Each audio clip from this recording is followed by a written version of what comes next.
A year back, we promised to love each other forever. I was sure I wanted to be with this kind man.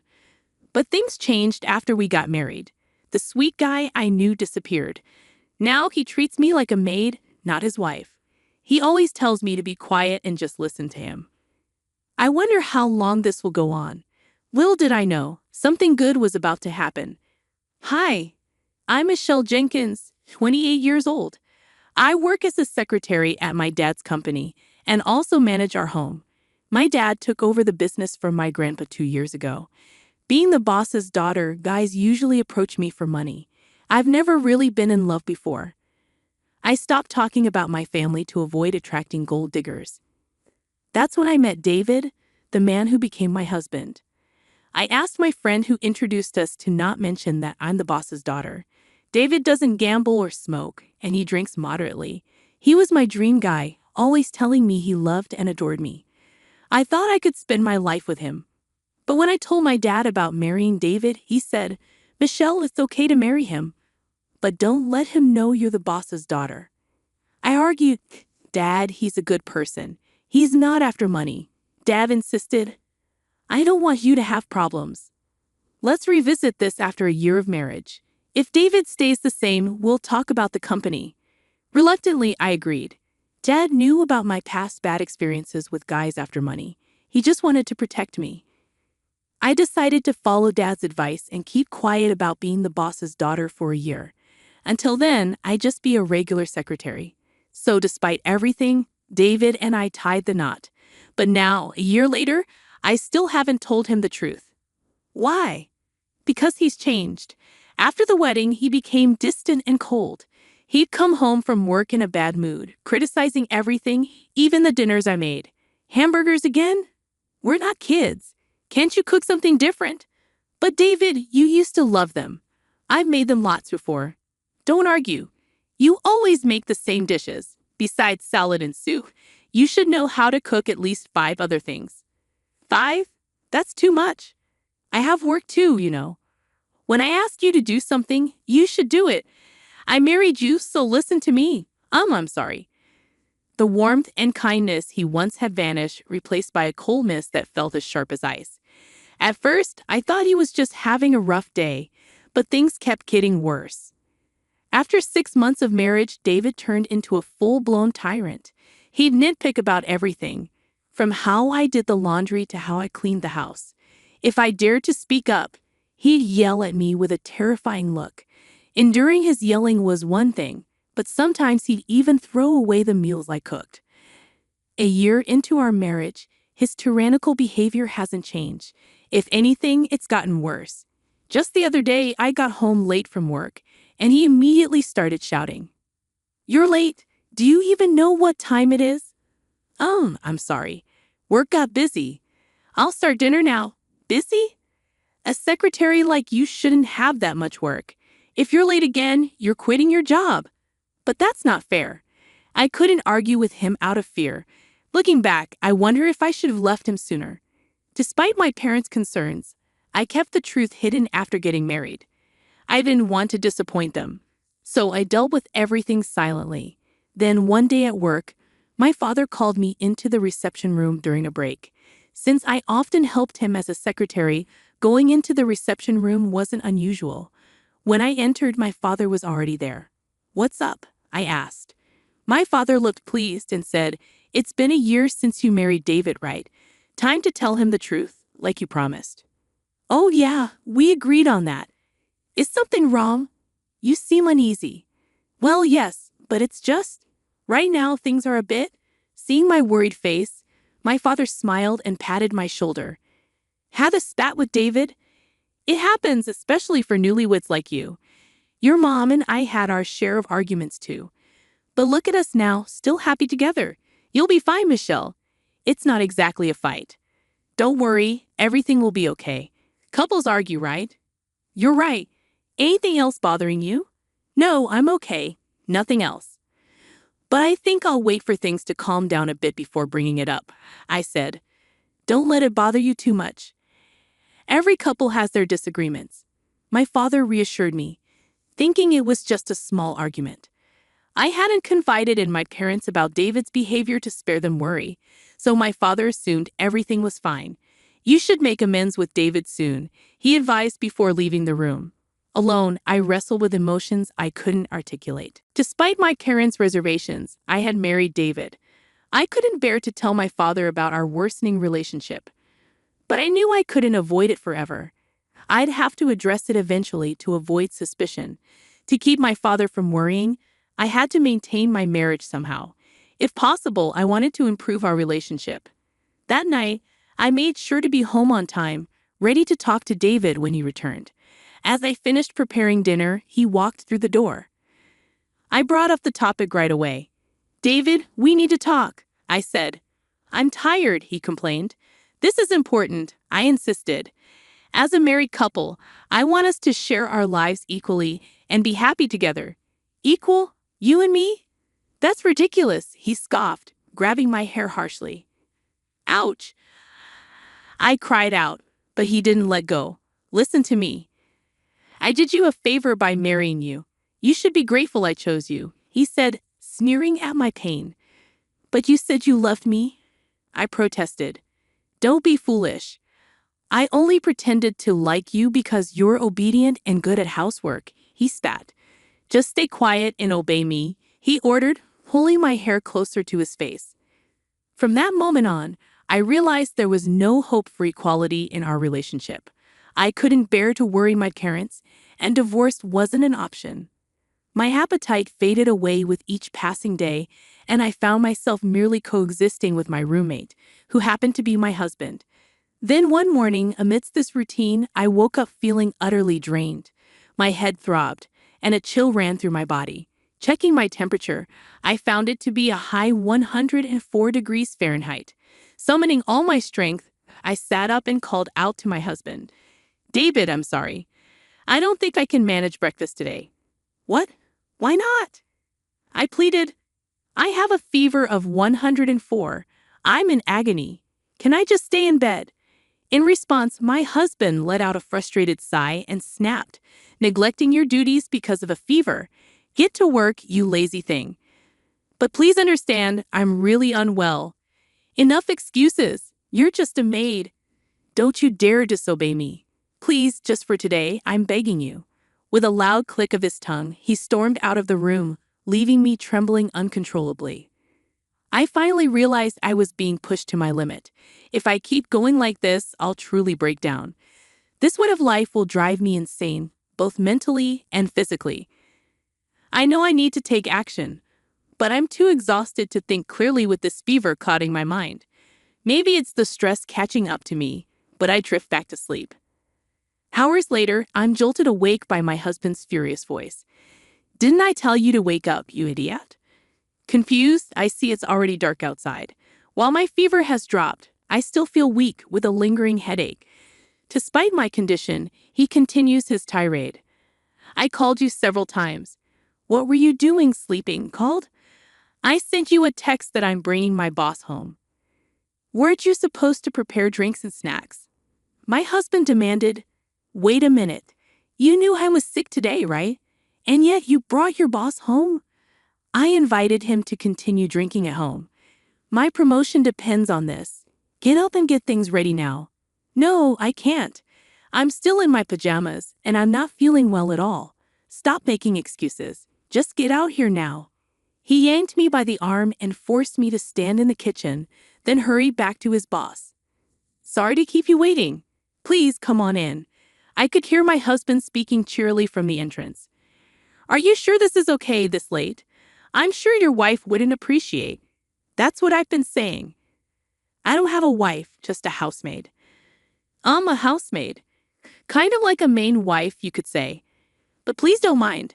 With that, my husband ushered his boss into the living room. I stood in my pajamas, feeling embarrassed and makeup-free. "Nice to meet you. My husband talks about you often." "I apologize for my appearance," I said, bowing my head. I'm Mr. Smith, the section chief.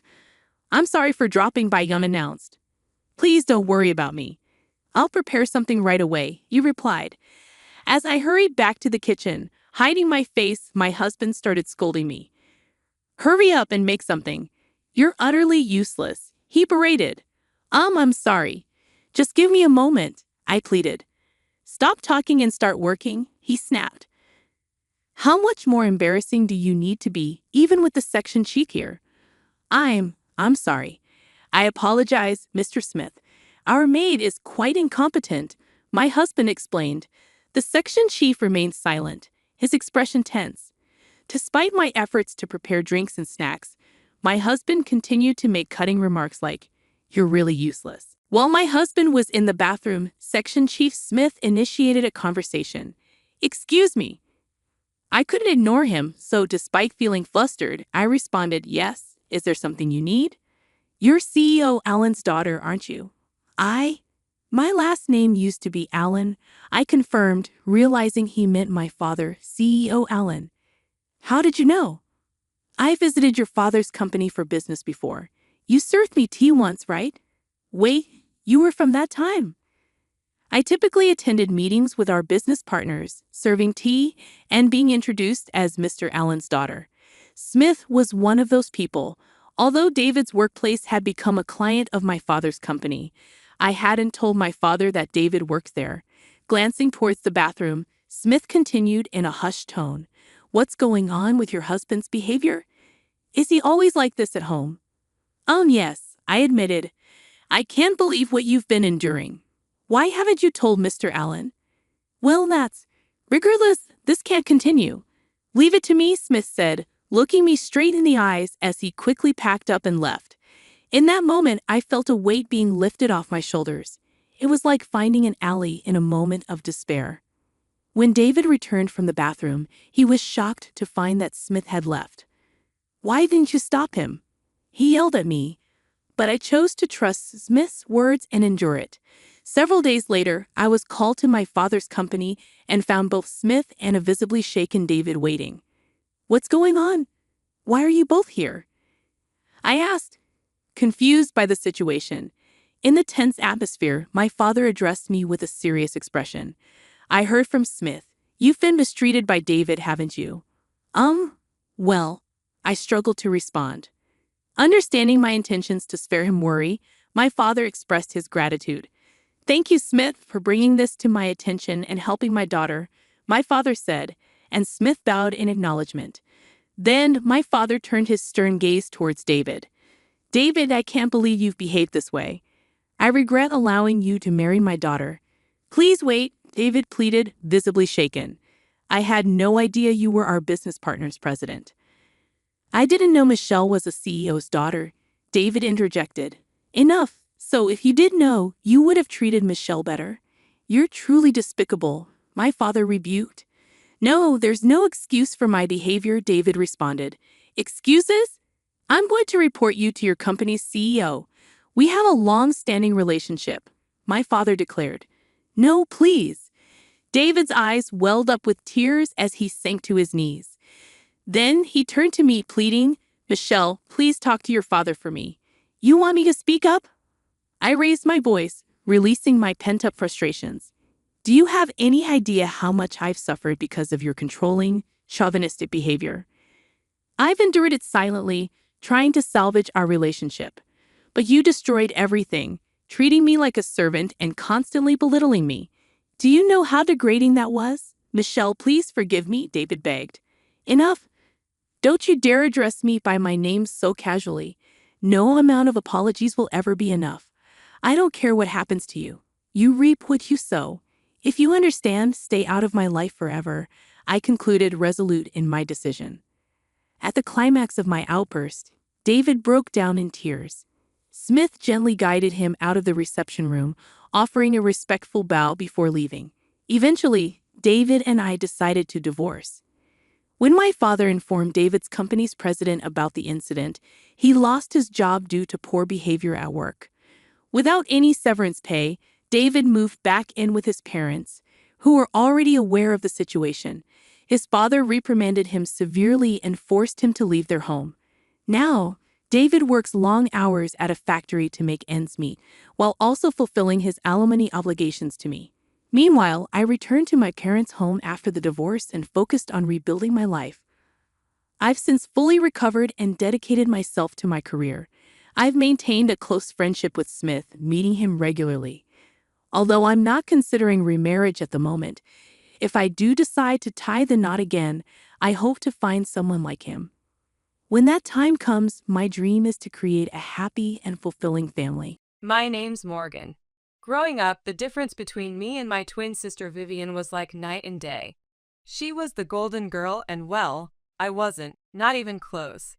Our dad, Douglas, a stern university professor with steel gray eyes that could freeze you in place, had his life's work tied up in thick economic textbooks and prestigious lectures. Meanwhile, our mom, Evelyn, was the quintessential housewife dedicated to her perfectly maintained home and family, constantly pushing us to follow in her meticulously planned footsteps. From as early as I can remember, being at home felt more like sitting through a never-ending critique session, where every choice I made was examined under a microscope of disapproval. My chest would tighten each time I walked through that front door, knowing judgment awaited me inside. My parents had crafted an elaborate blueprint for the perfect family, and it definitely didn't include a daughter who wore paint-splattered clothes, sketched constantly, and liked to lose herself in music rather than social gatherings. "Morgan, why can't you be more like your sister?" was my mom's favorite line, usually tossed my way when I showed up at breakfast with my headphones firmly in place, desperate to block out the world and the weight of their expectations. Those words stung every time, like tiny needles pricking my skin. Vivian, on the other hand, basked in the warm glow of their approval, soaking it up like a flower turning toward the sun. "I just don't get why it's so hard for you to put on a nice dress and smile more," she'd say, flipping her perfect blonde hair over her shoulder with practiced elegance. "It would make things so much easier for everyone." Her perfectly manicured nails would tap impatiently against the table as she spoke, the sound drilling into my brain. It was like she was from a completely different planet, one where conformity was oxygen and approval was water. One particularly grueling Saturday, as our family prepared for one of Dad's faculty parties, a total snooze fest dressed up as an intellectual gathering but mandatory appearance for us, I decided to rebel in the smallest way I knew how. My heart pounded with nervous excitement as I put on my darkest eyeliner, carefully rimming my eyes until they looked dramatic and intense, and pulled on a pair of distressed combat boots that definitely did not meet the Thompson family standard of appropriate footwear. "You're not going out like that, are you?" Mom caught me on the stairs, her eyes darting down to my boots as if they were covered in toxic waste. Her perfectly lined lips pressed together in that familiar way that made my stomach clench with a mixture of guilt and defiance. I shrugged, my standard defense mechanism kicking in. "Don't see why not." The leather of my boots creaked slightly as I shifted my weight, standing my ground. She sighed, that long, drawn-out kind that seemed to come from the depths of her soul, the one that said I was the biggest disappointment in her perfectly ordered world. I could almost feel the weight of it pressing down on my shoulders. "Please, Morgan, just this once, can't you try to fit in? Professor Williams from the economics department will be there with his wife. They're very influential." Her voice had that pleading tone that somehow managed to be commanding at the same time. "What for?" "So you can pretend we're the perfect family." I shot back, my voice rising with the frustration that had been building inside me for years. I was tired of the same old song and dance, tired of being the imperfect puzzle piece in their perfect picture. I'm not going to pretend to be someone I'm not just so Dad can impress his colleagues. "It's not about pretending, it's about showing respect for your dad and his position," she argued, her voice taking on that sharp tone that meant business. Her fingers nervously adjusted the pearl necklace at her throat, a habit she had when she was trying to maintain control. Vivian, overhearing our exchange, came trotting down the hallway, her heels clicking on the hardwood like a judge approaching the bench. Each step seemed to announce her superiority, the sound echoing in my chest. "Mom's right, Morgan. It's not that hard to look decent for one evening. Why do you always have to make things so difficult for everyone?" Her voice dripped with that special blend of condescension and fake concern that only Vivian could perfect. The diamond earrings our parents had given her for her birthday caught the light as she tilted her head, waiting for my response. "Maybe I don't want to be a clone of you, Vivian. I snapped, feeling my face flush hot with anger and hurt. My hands balled into fists at my sides as I tried to contain the emotions threatening to overflow. Maybe I'm tired of being compared to you every single day of my life. I hated these arguments, hated being compared, but more than anything, I hated feeling like the odd one out in my own home, like some strange interloper who'd accidentally been born into the wrong family. Dad appeared at the bottom of the stairs, his brow furrowed in that way that made everyone instantly fall silent. The temperature in the hallway seemed to drop 10 degrees. "Enough," he commanded, his voice firm but controlled. "Morgan, go change now. We're leaving in 10 minutes. The Chancellor will be there tonight, and I won't have you embarrassing the family." His tone left no room for argument. He didn't yell, he didn't need to. The disappointment etched in the lines around his eyes was enough to send me marching back to my room, my heart heavy with resignation. I swapped my beloved boots for bland beige flats and wiped away half my eyeliner, watching my small act of rebellion disappear with each swipe of the cotton ball. As we drove to the party, the car was stony silent except for the classical music Dad insisted on playing because it was culturally enriching and calming. I stared out the window, the trees blurring past in the fading light, each one seeming to rush away from me just as my freedom did. In that moment, my heart aching with loneliness, even surrounded by family, I promised myself, someday I'd live a life where no one could tell me what to wear, how to act, or who to be. Someday, I'd be free from the suffocating echo of these expectations. Someday, I'd find the courage to live for myself. My room was the only corner of the house where I could pretend I was somewhere else, anywhere else that welcomed the real me. Unlike the rest of the house, with its carefully curated furnishings and pretentious artwork chosen by my mom. It wasn't much, just 4 walls covered in colorful sketches and indie band posters, but it was my sanctuary, my escape from the reality of my family's crushing expectations. One evening, as I was trying to lose myself in a playlist of my favorite bands, the music flowing through me and loosening the knot of anxiety that seemed permanently lodged in my chest, Dad knocked once sharply and marched into my room without waiting for a response. His face was set in that familiar frown that made my stomach instantly tighten. "Morgan, turn that noise down immediately. And why haven't you studied with Vivian today? You know you both have exams coming up," he said, his voice stern and cutting through my momentary peace like a knife. His eyes roamed disapprovingly over my sketchbook lying open on the desk, filled with charcoal drawings instead of economic formulas. I pulled out one earbud and looked up at him, trying to keep my voice even despite the frustration already bubbling up inside me. The music continued to play softly in my other ear, a small act of defiance. "I've been studying, just not with Vivian. I learn better on my own." My fingers nervously played with the cord of my headphones. "Our approaches are completely different." Dad shook his head, clearly not buying it. His shoulders squared as he prepared to deliver another lecture. "You know the rules in this house. Your sister gets excellent grades, and you should be doing the same. I don't see why you always have to make things so difficult. Your attitude is becoming a real problem, Morgan. It's not about making things difficult," I said, my frustration growing with each passing second. My voice cracked slightly with emotion. "I just don't see why I have to follow Vivian's way of doing everything. Can't I have my own way of studying, my own interests? Is that really so terrible?" He didn't respond to that, just switched his complaint, his eyes now fixed on a photo pinned to my corkboard, me and my friends from the local art class, smiling with paint-splattered faces. "And those friends of yours I saw you with at the cafe yesterday. I don't think they're a good influence. That girl with the blue hair looks completely unprofessional. You should be spending time with my colleagues' daughters. They're more suitable companions who understand proper decorum." His voice carried that unmistakable tone of judgment that made my blood boil. I felt my temper rise, a flush of heat spreading up my neck and into my cheeks.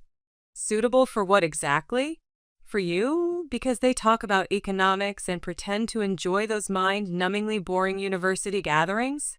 My words came out sharp and bitter, like darts I couldn't hold back. Before he could answer, Mom appeared at the doorway, her voice sharp as she joined in. Morgan, your dad is right.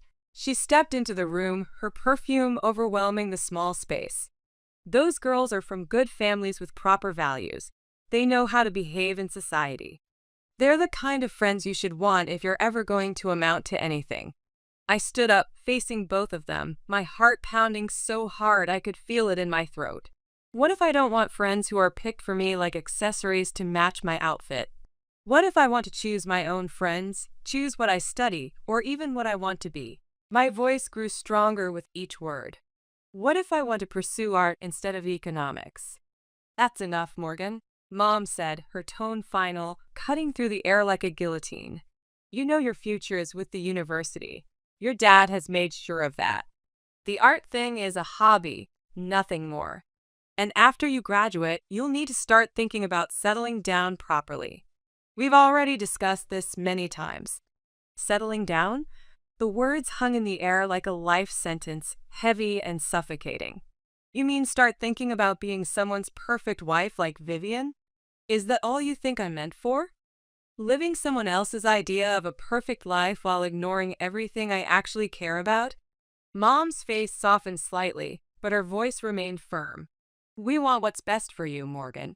Following the path we've set out will give you a good life with security and respect. You're being extremely ungrateful. A good life? I repeated, the irony bitter in my mouth as I fought back tears of frustration. Is it a good life if it's someone else's idea of good? If it makes me miserable every single day? No one answered that. They didn't need to. The silence spoke volumes. We all knew there was no point in arguing further. They had their plans carefully mapped out, and they expected me to fall in line, just like Vivian, erasing myself piece by piece until I fit perfectly into their mold. After they left, I sat on my bed, clutching my sketchbook to my chest like a shield, wondering how much longer I could keep suffocating my true self before there would be nothing left of me at all. Vivian and I were like two sides of the same coin. We are always together physically, but never on the same page mentally or emotionally. At the prestigious university where Dad taught and held significant influence, the differences between us grew even more painfully obvious. She was into business management, the golden child, always nodding along in lectures, asking smart questions that made professors nod appreciatively, her leather-bound planner filled with perfectly organized notes and color-coded tabs. Me? I was stuck in the same program, but it felt like wearing a shoe on the wrong foot, awkward, uncomfortable, and just plain wrong. Every economic theory might as well have been in a foreign language for all the meaning it held for me. I'd doodle in the margins of my notebooks, creating intricate designs and tiny portraits while my mind wandered to the art classes I wished I could take instead. One afternoon, as I trudged through a mountain of textbooks in the library, my eyes burning from staring at graphs and formulas that refused to make sense to me, Vivian breezed in like a fresh wind, her cashmere sweater perfectly pressed, her notes organized in color-coded folders, her smile ready and practiced. Hey Morgan, you coming to the study group tonight? Professor Hall mentioned he's dropping by to give some insider tips on the final. Could be good for us to show face, she said, her tone light but insistent as she set her designer bag on the table. The expensive leather made barely a sound, unlike my frayed canvas backpack covered in hand-drawn designs. I glanced up, feeling the weight of her expectations pressing down on me like a physical force. My stomach knotted with familiar dread. No, I don't think so. Those things aren't really my scene, you know. I can't stand another 3 hours of competitive brown-nosing. She frowned, placing her books down with a thud that matched her disapproval. The sound echoed through the quiet library, drawing glances from nearby students. It's not about it being your scene, Morgan. It's about making the right impressions on the right people. You need to start taking this seriously. We're graduating soon, and Dad can't pull strings forever. Her perfectly manicured nails tapped impatiently on her economics textbook. I shrugged, turning back to my notes, which were more doodles than actual information. A small sailboat I'd drawn seemed to be trying to escape off the edge of the page, much like I wished I could. I am taking it seriously, just not in a way that makes me completely miserable. Why bother pretending to be passionate about something I hate? Because, Morgan, sometimes you have to play the game to get ahead. You think I like all of this? She gestured around at her perfectly tabbed textbooks and color-coded notes, frustration edging into her voice. It's not about liking. It's about doing what's necessary to secure your future. That's what adults do. I shook my head, pushing back my chair with a scrape that felt like a small act of rebellion. Well, maybe I'm tired of doing what's necessary according to everyone else's definition. Did you ever think of that? Maybe I want to find my own path. Her voice softened, but her eyes remained hard as polished stone. Morgan, I'm just trying to look out for you. Dad's not going to be around to sort things out forever. What are you going to do if you keep alienating everyone who matters? Your art won't pay the bills. Maybe I'll figure it out on my own. Maybe I don't need to follow Dad's road map or yours. I shot back, feeling a surge of defiance coursing through me like electricity. Maybe there's more than one way to live a successful life. Vivian sighed, her frustration clear in the tight set of her shoulders. You're so stubborn it hurts. Just try, okay? Show up tonight and talk to Professor Hall. It won't kill you to make an effort for once. I looked at her and saw not just my annoyingly perfect sister, but someone who actually cared in her own misguided way. Behind her perfect facade, there was a flicker of genuine concern that made my resolve waver. Fine, I'll think about it, I conceded, not ready to promise more. My fingers absently traced the outline of the sailboat on my page. Thank you, she said, her smile returning like the sun breaking through clouds. It's not that bad, you know. You might even like it if you gave it a chance. They're discussing investment strategies for emerging markets. Doubt it, I muttered under my breath. But I knew I'd lost this round.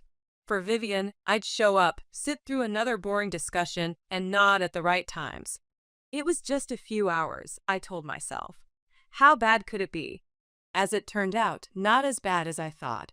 Professor Hall was surprisingly interesting when he wasn't lecturing from a podium. I even asked a question about economic impacts on arts funding, which earned a shocked but pleased look from Vivian. Later, as we walked back to our dorm under a sky filled with stars, Vivian nudged me with her elbow, a genuine smile on her face.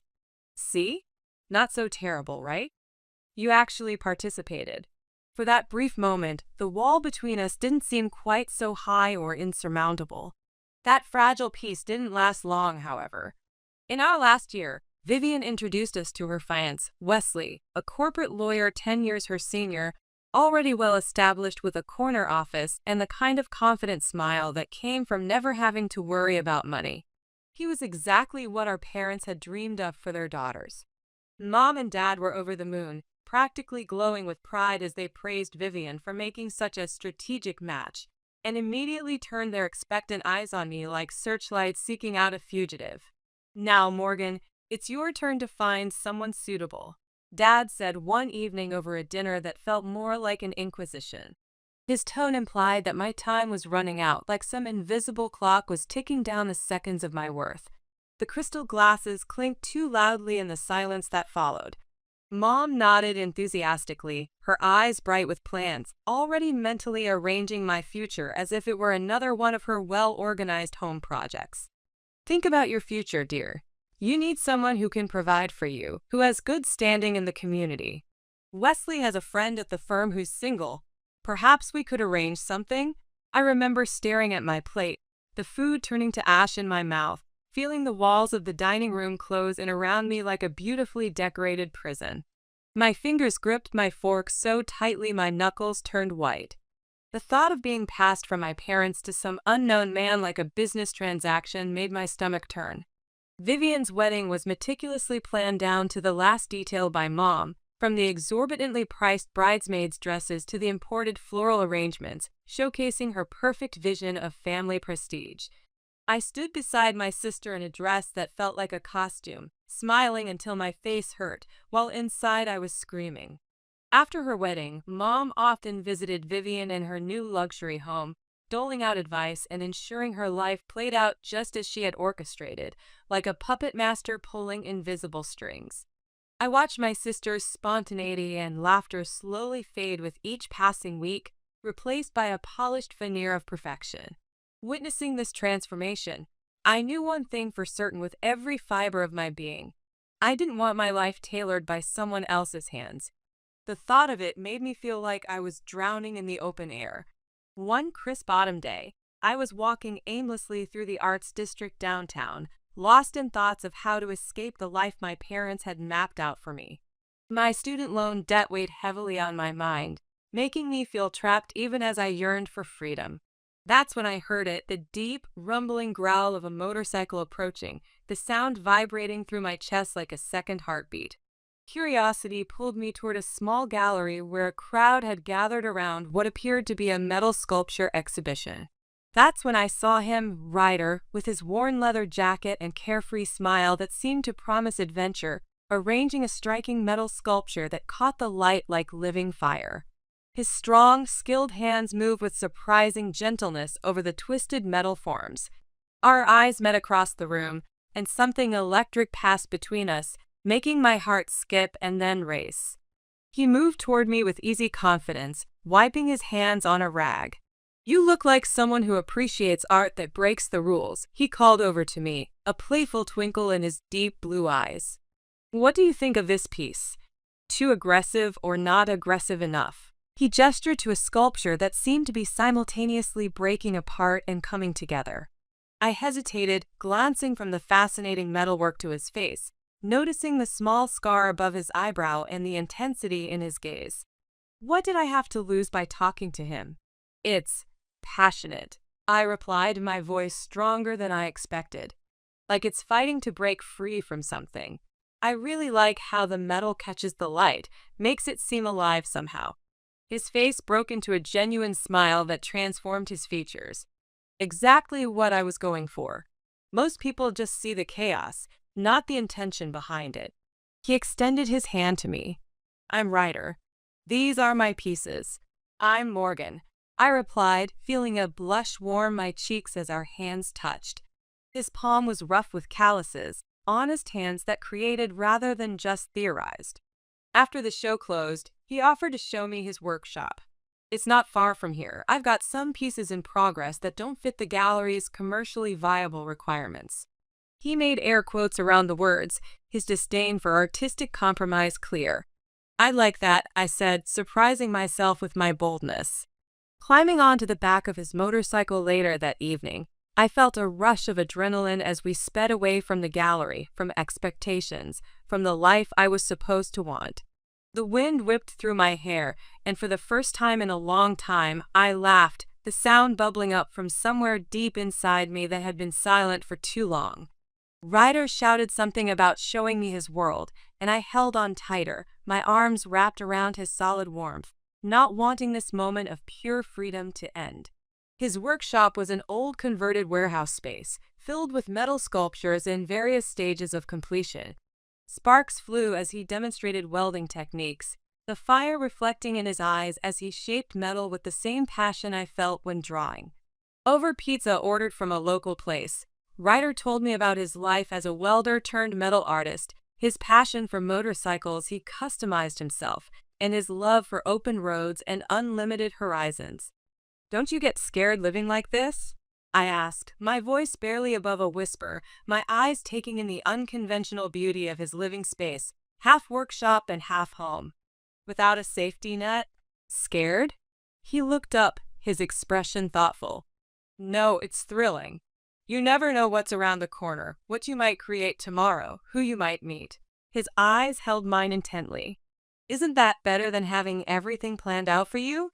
Having the adventure written before you've lived it?"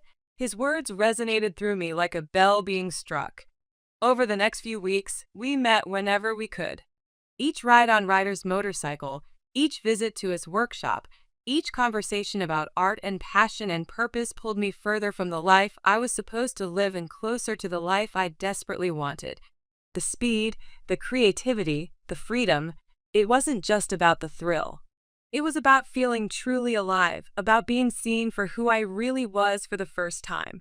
One evening, as we watched the sunset from the roof of his building, the sky painted in fiery oranges and deep purples that no artist could perfectly capture, Ryder turned to me, his expression serious but tender. Morgan, I don't just create art to make pretty things. I create to feel alive, to make every moment count, to transform the ordinary into something meaningful. With you, his voice softened. Every moment feels like it's worth something, like it matters. I leaned into him, my heart beating fast, feeling more myself than I ever had before. I've never felt like this before, I admitted, my voice catching. You make me feel free to be who I really am, Ryder, not who someone else wants me to be. He smiled, pulling me closer under the vast expanse of the darkening sky. Then let's not go back to just existing. Let's live. Let's create something beautiful together, a life on our own terms. As the stars began to appear above us, I felt something inside me falling into place, like the final piece of a puzzle I'd been trying to solve my entire life. 6 months with Ryder felt like a lifetime of moments I'd always dreamed of but never thought possible. We collaborated on art pieces, my designs brought to life through his metalwork, creating something uniquely ours that local galleries were beginning to notice. For the first time, I was following my passion without apology, and the freedom was intoxicating. The day he proposed under a canopy of stars, with the gentle rumble of his bike in the background and the scent of metal and possibility in the air, my heart screamed a yes before my mouth could form the word. Tears of joy streamed down my face as he slipped a ring on my finger, one he'd crafted himself from silver and copper, unique and imperfect and absolutely perfect. It was everything I'd ever wanted, except for one looming hurdle: my parents. I wrestled with the fear of introducing Ryder to them, my stomach in knots whenever I thought about it. He was everything they disapproved of: his rough edges, his wild spirit, his creative yet unstable career as a metal artist and custom motorcycle builder. But love bolstered my courage, and I decided it was time they knew. "Are you sure about this?" Ryder asked me the morning we planned to visit them, his eyes searching mine with concern. "We could just elope, you know. Vegas is calling our name." His attempt at humor couldn't quite mask his nervousness. "I'm sure. They should know who I am and who I love. I'm not ashamed of us," I said, squeezing his hand. The day I brought Ryder home, he was clad in his cleanest jeans and a button-up shirt that couldn't quite disguise the tattoo peeking from his collar. I loved that about him. Even when trying to make a good impression, he remained unapologetically himself. My heart pounded like a bass drum as we walked up the manicured path to the front door, and I could already feel the weight of my parents' judgment pressing down on me. As we stepped inside the immaculate foyer, Mom's face went pale at the sight of Ryder, her eyes widening in shock. She clutched her pearl necklace as if needing something to hold on to. "What in the world, Morgan?" she gasped, her voice barely a whisper, brittle as thin ice. Dad's reaction was harsher, his words sharp as knives as he took in Ryder's appearance from head to toe. "Who is this individual, and why is he dressed like that in our house?" His voice dripped with disdain, each syllable a precise cut.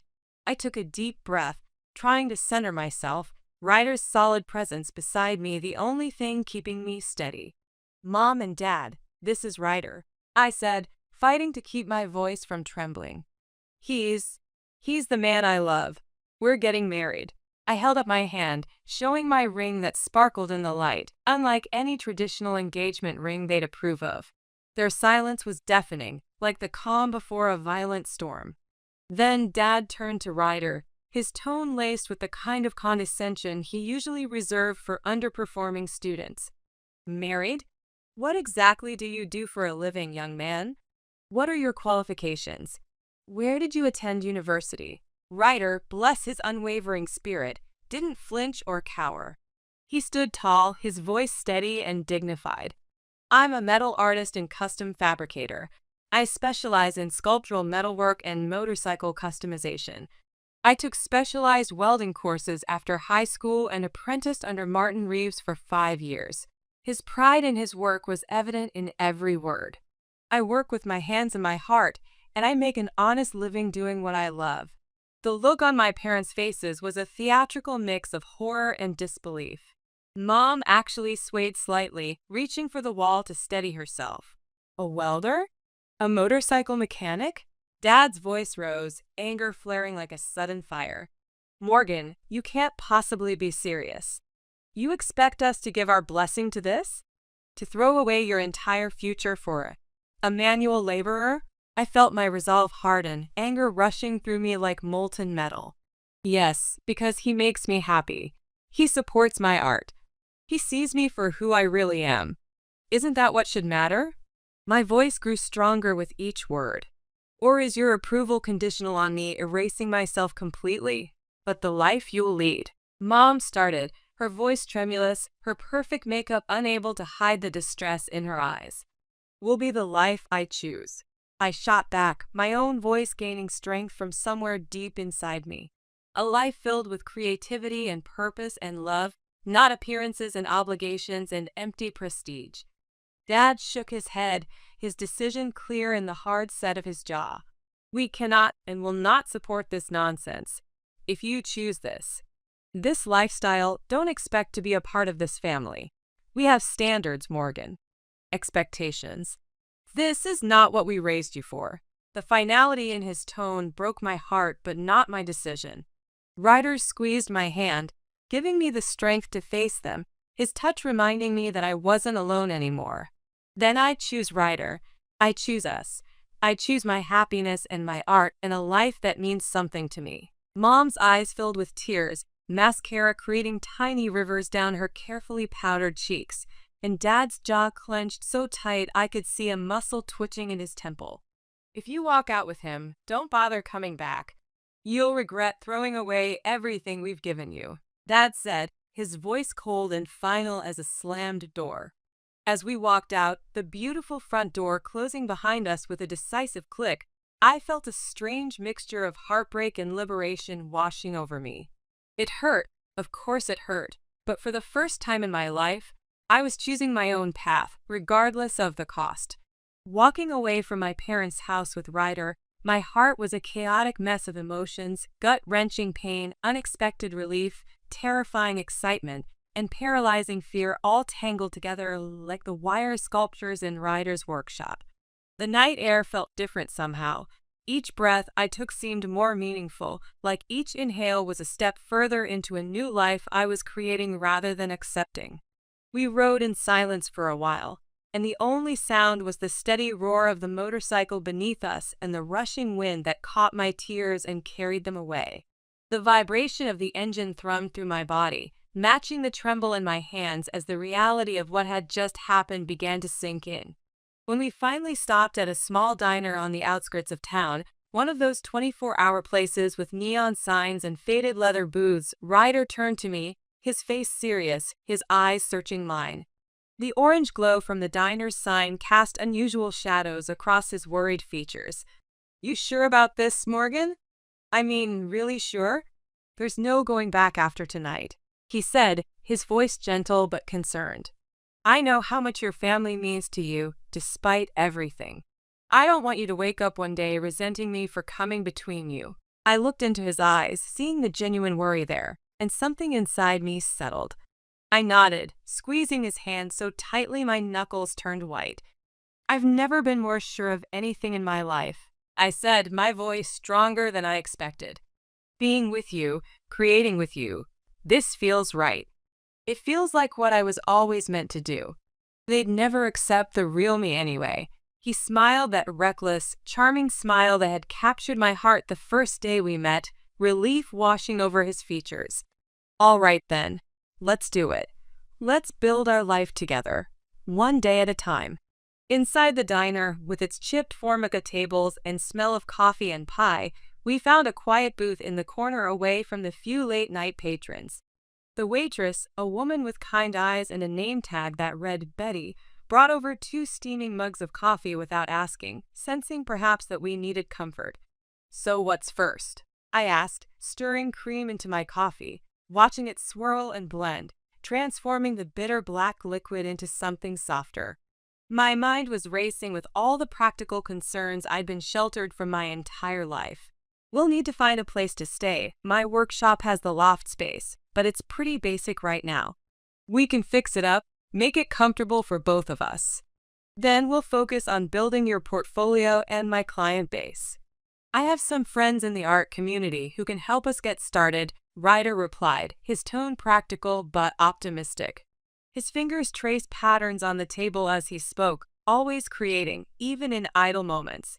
It's going to be tough, isn't it? I said, more a statement than a question. The reality of what we were doing, walking away from financial security, family connections, the safety net I'd had my entire life, was beginning to sink in, bringing with it a wave of anxiety that tightened my chest. Ryder reached across the table, his hand covering mine, warm and solid and real. His palm was calloused from years of work, so different from my dad's smooth academic hands. It might be, I won't lie to you, he said, his eyes meeting mine with unwavering honesty, but we'll handle it together. Tough is nothing new for either of us, right? You've been fighting to be yourself your whole life. I've been building something from nothing since I was 17. We know how to work hard and weather storms. I couldn't help but laugh, a short, sharp burst of genuine amusement that surprised me. Right? Together. The word felt different now, weighted with promise and possibility rather than obligation. We spent hours in that diner, talking and planning our future over endless cups of coffee and slices of homemade pie. Every so often, Ryder would throw out an idea that sounded so wild, so free, so unlike anything I'd ever considered possible, that it made my heart jump with both fear and exhilaration. And maybe one day, once we're established, we'll save enough to take that road trip across the country, visiting all the quirky art. And maybe one day, once we're established, we'll save enough to take that road trip across the country, visiting all the quirky art installations and metal scrap yards, sketching and gathering materials as we go. Just you, me, and the open road ahead, Ryder said, his eyes bright with visions of the future. We could document the journey, create a series of collaborative pieces inspired by each place. I like that, I said, allowing myself to dream bigger than I had ever dared before. My mind was already filled with images of vast landscapes and the art we might create together. For the first time, I felt like I was planning a future I actually wanted, not one I was resigned to endure. A journey of discovery, both artistic and personal. A warm feeling spread through my chest as Ryder reached across the table to brush a strand of hair from my face, his touch gentle despite his calloused fingers. In that moment, despite the uncertainty ahead, I knew with absolute certainty that I'd made the right choice. Riding back into the city under a sky filled with stars, we began our search for a new life. The next weeks were a blur of activity, exhilarating, terrifying, and more fulfilling than anything I'd ever experienced. We transformed Ryder's industrial workshop into a proper living space, partitioning off a corner for my art studio where natural light flooded in through the large windows. I strung fairy lights around the metal beams, softening the industrial edges while honoring their raw beauty. Ryder expanded his client base, taking on more commercial welding projects to establish a steady income while continuing to create his metal sculptures. I began selling my artwork online, starting small with digital prints and custom illustrations. Every sale, no matter how modest, filled me with a sense of validation I'd never felt from my parents' grudging approval. Life was challenging in ways I'd never experienced before, counting every dollar, learning to cook for ourselves instead of ordering takeout, discovering the surprising cost of basic necessities. But it was ours. We made do with what we had, and every night when we came home to each other, exhausted but fulfilled, it felt like we had everything that truly mattered. This piece is really coming together, Ryder said one evening, stepping back from a collaborative sculpture we were creating, my design brought to life through his metalwork. Sweat beaded on his forehead from the heat of the welding torch, but his eyes shone with satisfaction. Your vision translated perfectly into 3 dimensions. I studied the piece, an abstract representation of breaking free from constraints, my heart swelling with pride. It's even better than I imagined, I admitted, squeezing his arm. We make a good team. The best, he agreed, pressing a kiss to my temple, leaving a smudge of soot that made us both laugh.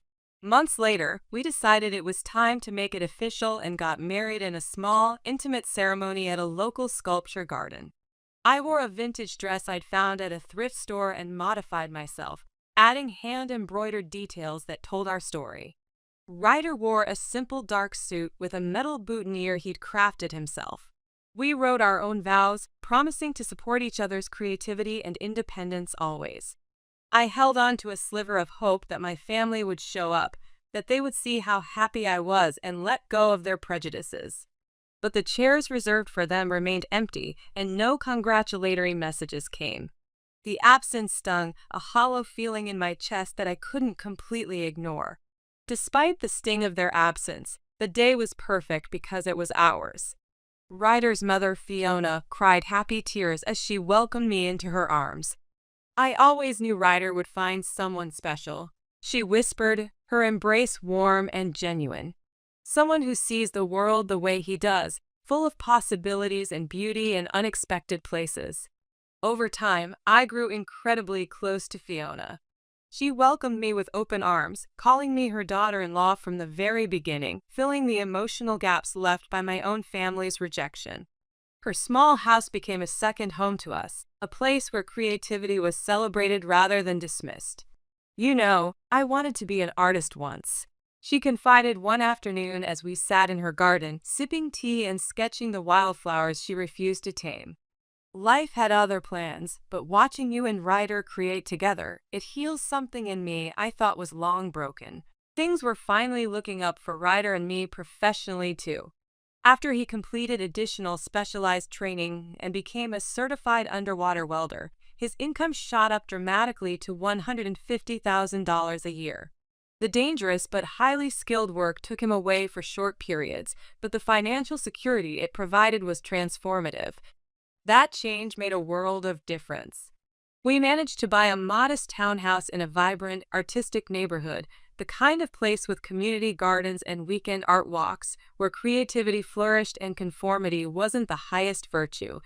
It wasn't my parents' definition of success, but it was everything I'd ever wanted. I started working as the creative director at Ryder's growing metal art business, combining my design skills with his technical expertise. We hired 2 apprentices, and I found unexpected fulfillment in mentoring young artists, helping them find their voice just as I had found mine. It wasn't just a job. It felt like I was part of something meaningful, supporting the man I loved while building our creative vision together. On weekends, we'd escape the city on his motorcycle, roaring through winding roads and taking in breathtaking views of mountains and forests. Those moments with the wind in my hair and Ryder's solid warmth against my back were pure bliss, a freedom I'd once only dreamed about, now a regular part of my life. "You're smiling," Ryder shouted over the roar of the engine during one such ride, glancing back at me briefly. "I'm happy," I called back, tightening my arms around his waist, feeling the rumble of his laugh against my chest. The simple truth of those words nearly overwhelmed me with their intensity. Living nearby, Fiona became a frequent visitor to our home, often bringing plants for our small garden or unusual metal pieces she'd found at yard sales that Ryder might incorporate into his work. One such afternoon, while Ryder was in the workshop behind our house finishing a commissioned piece and I was fixing us some coffee in our sun-drenched kitchen, she arrived looking uncharacteristically troubled. "There's been some ugly news making the rounds," Fiona said as she settled down at our kitchen table, her usual warm smile absent. "Something about a professor at Westfield University involved in a harassment scandal. I heard it on the radio on my way over." My heart skipped several beats, a cold wave washing over me despite the warm spring air flowing through the open windows. "Oh? Did they say who it was?" I tried to keep my voice steady, dreading the answer but already knowing deep down.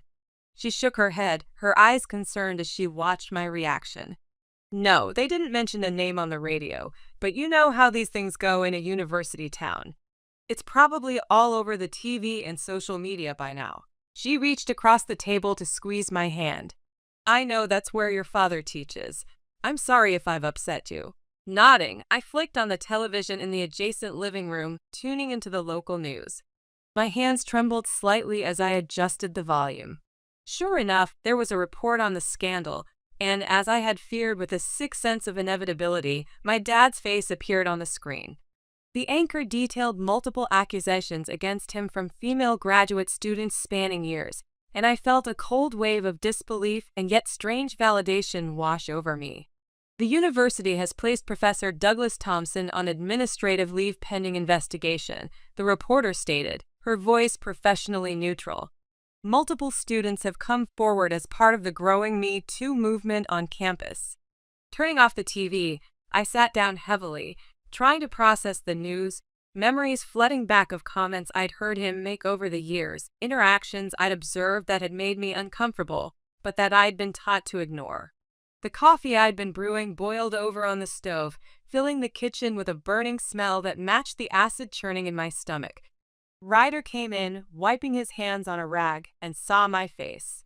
His brow immediately furrowed with concern as he moved quickly to my side, turning off the stove as he passed. "What's wrong, Morgan? You look like you've seen a ghost." His hand on my shoulder was steady, grounding. I swallowed hard, my voice barely a whisper when I finally found it. "It's my dad.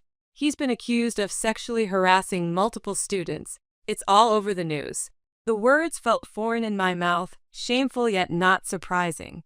Ryder's expression hardened for a moment before he knelt beside my chair and took my hand. His eyes, filled with compassion, searched mine. "I'm sorry, Morgan. That's tough news to hear, no matter what your relationship with him is like. How are you feeling about it?" The question was so simple yet so profound. No one in my family would have ever asked how I felt about anything. They would have been concerned about appearances, about damage control, about what people would think. But Ryder wanted to know about my feelings. I shook my head, a confusing tangle of emotions making it hard to articulate any single thought. "I don't know, I'm shocked but..." "Not shocked?" Part of me always knew there was something off about how he interacted with female students. I saw things. My voice trailed off as memories surfaced of uncomfortable moments I'd witnessed and comments I'd heard. "It's not your fault. None of this reflects on you. His actions are his own," Ryder said firmly, somehow reading the guilt in my expression. I nodded, grateful for his understanding, but still feeling a strange sense of responsibility. "I don't know what to do. Should I reach out to Vivian or my mom? It's not like we're close anymore." He squeezed my hand, his understanding clear. "Whatever you need, I'm here for you. We don't have to figure it all out right now. This is fresh news, and you need time to process." Fiona, who had been quietly giving us space, spoke up. "Sometimes the hardest part of having a difficult family is knowing when to engage and when to protect yourself. There's no right answer here, Morgan.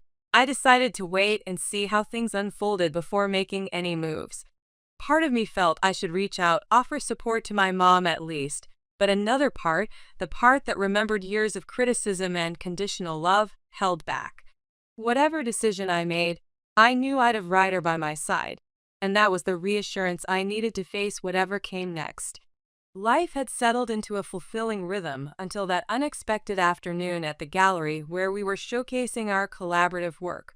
The exhibit was our most ambitious yet, a series of pieces exploring transformation and rebirth that combined my paintings with Ryder's metalwork. As I was explaining the concept behind a particularly emotional piece to an interested collector, a familiar car pulled into the parking lot visible through the gallery's front windows. I hadn't seen my parents in over 2 years, and the sight of them stirred up a turbulent mix of emotions I thought I had put to rest. My heart hammered against my ribs as I excused myself from the conversation, my mouth suddenly dry. Both of them looked dramatically changed. The scandal had clearly taken its toll. Mom had lost a considerable amount of weight and looked years older, her once perfect hair now streaked with gray and missing its usual polished style. Dad appeared broken, stooped, a shadow of the stern, authoritative man he once was. His tweed jacket, once a symbol of his academic status, hung loosely on his diminished frame. My mom spotted me through the window and rushed toward the entrance, arms outstretched as if nothing had happened, as if years of distance and disapproval could be bridged in an instant. But I couldn't embrace her, not like this, not now. Instead, I stepped back, feeling Ryder's reassuring presence as he moved to stand beside me, his hand gently touching the small of my back. "Morgan, "Oh, Morgan, it was so hard to find you," Mom said, her voice cracking with emotion, her eyes darting around the gallery with a mixture of confusion and disdain at the experimental artwork surrounding her. "We've been looking for you everywhere." Dad, ever the man to cut to the chase, spoke up, his voice harsh and bitter where it had once been commanding. "I was accused unfairly, you know. These girls exaggerated everything. I went to your sister's husband for legal help, but that bloodsucker wanted a fortune up front. Your sister sided with him, if you can believe it, and now they've essentially kicked us out. We need your help." There was no greeting, no acknowledgement of the years of separation, just demands. I stared at them, disbelief and anger swirling inside me like one of Ryder's molten metal pores. The audacity of it struck me speechless for a moment. Help? After all these years, you show up at my gallery opening and demand help? My voice was surprisingly steady despite the trembling in my hands. "You didn't even say hello. We have nowhere else to go." Mom's voice was desperate, tears welling in her eyes as she clutched her designer handbag like a lifeline. "They've disowned us too, can you imagine? Our own daughter and son-in-law. We thought maybe we could stay with you until this all blows over. We should stick together in times of crisis." I almost laughed at the absurdity of it, the sheer hypocrisy. Stay with me? After you disowned me for following my heart? For choosing a life that made me happy instead of miserable? The gallery had grown quiet, other patrons and the owner watching the drama unfold with uncomfortable fascination. "You made it crystal clear I wasn't your daughter anymore when I left with Ryder." Dad's face flushed red, his old temper flaring up despite his diminished stature. "You owe us, Morgan, after all we've done for you. The education, the opportunities, all the advantages we gave you." His voice rose, drawing even more attention from the gallery visitors. "That's where you're wrong," I interrupted, feeling Ryder squeeze my hand in support, his solid presence giving me strength. "I don't owe you anything. Parents give to their children out of love, not as an investment they expect returns on. You threw me out because I chose my happiness over your demands. And now you want what? To just move in and pretend like we're a family again because it's convenient for you?" The situation was escalating, the confrontation becoming a spectacle. I could see people whispering, some recording with their phones. Mom started to cry more loudly, her sobs theatrical and attention-seeking. "You're being cruel and ungrateful after everything we've done for you," she accused through her tears. I took a deep breath, centering myself, finding a calm clarity I wouldn't have believed possible in the face of their manipulation. "No, Mom, I'm not ungrateful or cruel. I'm free and happy. I've built a life filled with creativity, love, and genuine connections." I gestured around at the gallery, at the art Ryder and I had created together. "You made your choices, and I made mine. Now you have to live with the consequences of yours, just as I've lived with mine." As we calmly walked away, I heard my dad start yelling about family duty and ingratitude, but Ryder discreetly signaled to the gallery's security guard. "Please don't let them disrupt the exhibition anymore. They're not welcome here," he said quietly. That evening, after the last guests had left and we were packing up unsold pieces, the gallery owner approached me. "Your work speaks of transformation and healing," she said thoughtfully. "Now I understand why it's so powerful. It comes from a place of genuine growth." I smiled, feeling lighter somehow, as if the confrontation had released the last lingering doubts about my chosen path. "Art saved me," I said simply. "Creating something beautiful from difficult experiences, it's the ultimate transformation." The following months flew by, filled with love, creativity, and a peace I'd never thought possible. Our collaborative work gained recognition in the art community, with commissions coming in steadily enough that Ryder would scale back his underwater welding to focus more on his passion projects. My portfolio expanded into new mediums as I experimented with incorporating metal elements into my paintings, creating textured pieces that quite literally broke the frame. On a perfect spring morning, we welcomed our son into the world, a beautiful, curious baby with Ryder's thoughtful eyes and, already, my creative spirit. We named him Phoenix, a symbol of rebirth and new beginnings for our growing family. Fiona doted on him endlessly, filling our home with handmade toys and children's books about art and adventure. My parents never came back after that day in the gallery. I heard through mutual acquaintances that they'd moved to a smaller town where Dad found work at a community college, their social standing irreparably damaged. Vivian occasionally sent formal Christmas cards with photos of her perfect-looking family, but the warmth of real connection was absent from the glossy prints. But our home was filled with a different kind of family, friends, fellow artists, Fiona, and the apprentices who had become like younger siblings to us. We created a space where creativity was nurtured, where authenticity was valued above appearance, where love was unconditional. As I watched Ryder gently showing Phoenix how metal catches the light, the baby's delighted laughter filling our sun-drenched living room, I felt a profound sense of gratitude wash over me. The path hadn't been easy, choosing yourself rarely is, but it had led me here, to this moment of pure, unscripted joy. "What are you thinking about?" Ryder asked me, looking up to catch me watching them, a soft smile on his face. "Just that sometimes you have to break away from what's expected to find what's meant for you," I replied, joining them on the floor. "That the hardest choices often lead to the greatest happiness." He nodded, understanding as always. "And that family is something you can create, not just something you're born into." "Exactly," I agreed, watching Phoenix reach for a colorful mobile rider had crafted from recycled metal pieces. "We're creating something beautiful together, not just art, but a life. On our own terms." As the afternoon sunlight streamed through our windows, catching on the metal sculptures that dotted our home and turning them into things of magic and wonder, I knew with absolute certainty that I had found my true path. Not the one that had been mapped out for me, but the one I had dared to forge for myself. I was blindsided by my mother-in-law's secret deal with my father before the wedding. Unknowingly, I walked into a trap. My honeymoon dream turned into a nightmare when she burned my passport and whisked my husband away to Switzerland. But little did they know, I had a surprise in store, $200 million in losses that would destroy everything they built. My name is Chloe, and I'm 29 years old. Looking back, I never imagined my life would take such a dramatic turn. I've always come from a family that had its own fair share of success. My father, David, is a well-known businessman in our city. He runs a firm that has earned respect over the years, and his reputation is solid. He's always been the type of man who focused on building relationships, whether it was through his business or personally. One of his closest allies for the last few years has been a woman named Carla. Carla, who runs her own company, is a powerful businesswoman.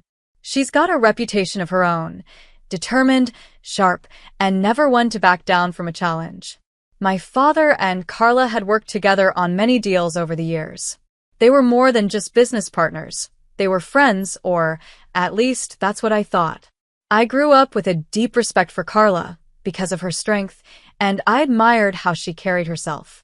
Her company, though successful, wasn't without its struggles, but she always made sure she kept things moving forward no matter what. One day, after a few years of their friendship, my father and Carla decided to take their business relationship to the next level. Their idea was simple. Why not merge their personal and professional lives? They agreed to arrange a marriage between me and Carla's son, Luke.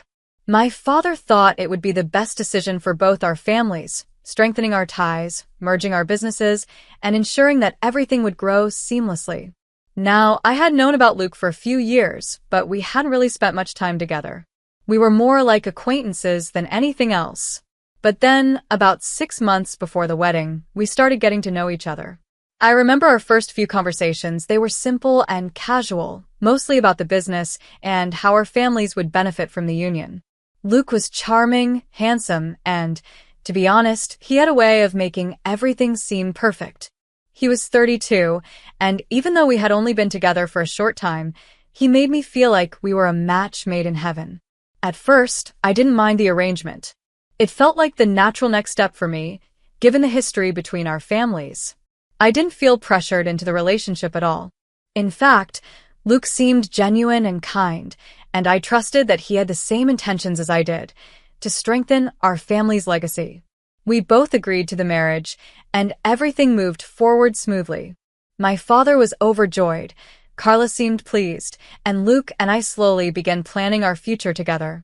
But the moment we said our vows and exchanged rings, something inside me began to shift. It was as though a veil had been lifted, and the reality of our situation slowly began to dawn on me. I wish I could say I saw it coming, but the truth is I didn't. The changes started small, barely noticeable at first, but they began to pile up. My mother-in-law, Carla, was always a bit overbearing, but soon after the wedding, I realized how controlling she could be. I began to notice how everything, from the smallest decisions to the largest ones, seemed to have her stamp on it. It wasn't just business anymore. It was about her taking charge of every aspect of our lives. At first, I chalked it up to her wanting to be involved in her son's life. After all, I figured she was his mother. But then, as time passed, I began to feel like I was being pushed aside. Luke, who had always been warm and affectionate, began to change too. It wasn't a huge shift at first, but I could sense a difference. I would ask him simple questions, and instead of the thoughtful answers I had come to expect, he would just nod and move on. It was as if he was beginning to pull away. I couldn't put my finger on it, but I felt the distance growing between us. Then came the honeymoon. My father, who had always wanted to give me the best of everything, had planned the most extravagant honeymoon for me and Luke. It was supposed to be the perfect trip to Switzerland, a place I had always dreamed of visiting. I was thrilled when my father presented the idea, and I couldn't wait to begin our married life in such a beautiful setting. I thought, this will be our time to get closer, to build the life we had promised each other. But then, Carla stepped in. I remember the day clearly. I was sitting in the living room when Carla arrived, as she often did. She wasted no time in making her feelings known. "Chloe," she said, her voice steady but cold, "you will not be going on that honeymoon. It's time you learn the importance of being a wife, and that means focusing on your duties here at home. You're going to stay and take care of things around the house." I was shocked. "What do you mean?" I asked, confused by her sudden interference. "My father planned this honeymoon for us. It's a gift. I can't just cancel it."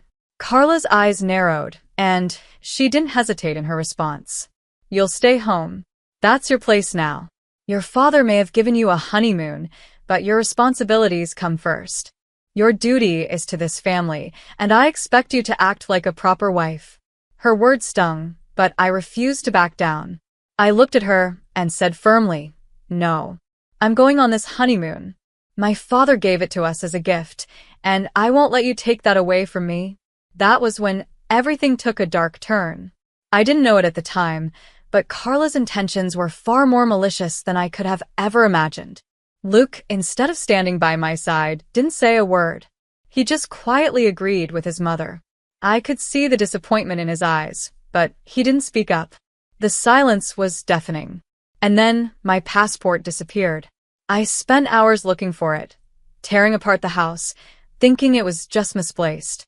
But when I couldn't find it, panic set in. Where could it be? It wasn't like me to lose something so important. When I finally checked the trash, my heart sank. There it was, half-burned, as if someone had deliberately destroyed it. My mind raced, and the only person I could think of who would do something like this was Carla. I was furious. The betrayal, the manipulation, everything about it was too much to handle. I called Luke, but it wasn't him who answered. It was Carla. "Did you burn my passport?" I demanded, my voice shaking with anger. "Of course I did," she replied, her voice calm and cold. "You'll stay home now, and you'll learn your place. Your father's plans don't matter anymore. This is what's best for Luke and me." I couldn't believe what I was hearing. Luke, the man I had married, was complicit in this. The man I had trusted had let me down, just like his mother. They were in this together, and I was left alone, trapped in their game. I didn't know what to do, but I knew I couldn't stay there. I left our house and went straight to my father. The moment I walked in, I knew something had to change. What I didn't know was that this was only the beginning of a nightmare that would turn into something far more dangerous. The moment I stepped into my father's house, I felt a sense of urgency building inside me. I had to tell him everything. My mind was a whirlwind of anger, confusion, and disbelief. I couldn't even understand how things had gone so wrong so quickly. My father, David, had always been my rock. He had taught me the importance of trust, honesty, and integrity in business and life. Now, I was standing before him, the very man I had always looked up to, feeling completely betrayed by the woman who was supposed to become part of my family. When I explained everything to my father, his face grew pale. The rage in his eyes mirrored my own. He listened quietly as I recounted everything that had happened, from Carla's controlling behavior to Luke's strange indifference and the shocking betrayal of burning my passport. But the worst part, the part that made my stomach twist, was when I revealed the truth about the marriage. I told him about how Carla had manipulated the situation to strengthen her own business and ensure her son's future, using me as nothing more than a pawn in her game. David, a man who had built his success from the ground up, felt the sting of this revelation deeply. He trusted Carla. He thought she was a partner in more ways than one, someone he could rely on. But it turned out she had been hiding her true intentions all along. She had used her business partnership with my father as a stepping stone to gain leverage over our family, and ultimately, her son's marriage to me was nothing more than a means to an end. "I can't believe this," my father muttered, pacing the room. "I never thought she would do something like this." And Luke, he was complicit in all of it. I trusted him, Chloe. I trusted both of them. The pain in his voice was almost unbearable. I could see how deeply this betrayal had affected him. But it wasn't just about the personal hurt, it was about the impact on his business, and on me. It was about how Carla had completely manipulated everything. Her company had been struggling, and she saw our marriage as a way to secure her position, to make sure she and Luke were set for life. "Dad, they ruined everything," I said, my voice cracking. "They've played us for fools, and I don't know what to do anymore." David stopped pacing and looked at me with a serious expression. "We can't let this go on, Chloe. This isn't just about family anymore. This is business. We have to act, and we have to act fast." I nodded, finally feeling like there was a way forward. But I had no idea what was coming next. I had been so caught up in my own emotions that I hadn't realized just how deeply my father was planning to get involved. Over the next few days, we put our plan into motion. David was a strategic mastermind, and he knew exactly how to leverage his position to turn the tables. He wasn't going to let Carla's manipulation go unpunished. But the hardest part was that I had to make some difficult decisions. I had already filed for divorce, but it wasn't enough. David knew that if we wanted to truly hurt Carla and Luke, we had to do more than just end the marriage. We had to hit them where it would hurt the most, financially. I remember sitting with my father in his office, watching him make call after call, each one more calculated than the last. He was pulling strings I didn't even know existed. "I'm going to destroy their company, Chloe," he said coldly one evening. "We're going to make sure they lose everything." I was taken aback by his determination. I had never seen my father so focused, so intent on making someone pay for what they had done. But I couldn't help but feel a strange sense of relief.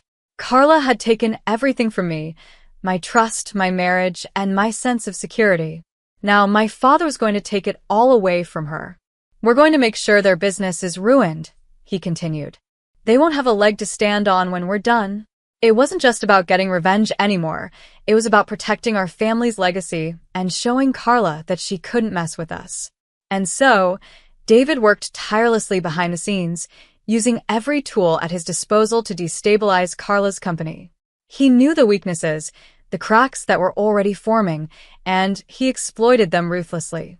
It was as though he had become a different person, a man on a mission. But as I sat there, watching it all unfold, something inside me began to shift. I had never imagined that my father, the kind and generous man who had always been my protector, could be so ruthless. I wasn't sure how I felt about it. Part of me wanted to pull back, to stop everything before it went too far. But the other part of me, the part that had been hurt and betrayed, knew this was the only way to make them pay. I was scared, too. Scared of what would happen once the full extent of our plan came to fruition. What if everything went wrong? What if we were left with nothing? But I knew there was no turning back. We had crossed a line, and there was no going back now. As the days passed, David continued to execute his plan with precision. He knew exactly where to hit Carla's company, how to expose her weaknesses, and how to drain their finances. But even as the plan was unfolding, a sense of dread hung over me. I had no idea just how far this was going to go, or how deep the betrayal really went.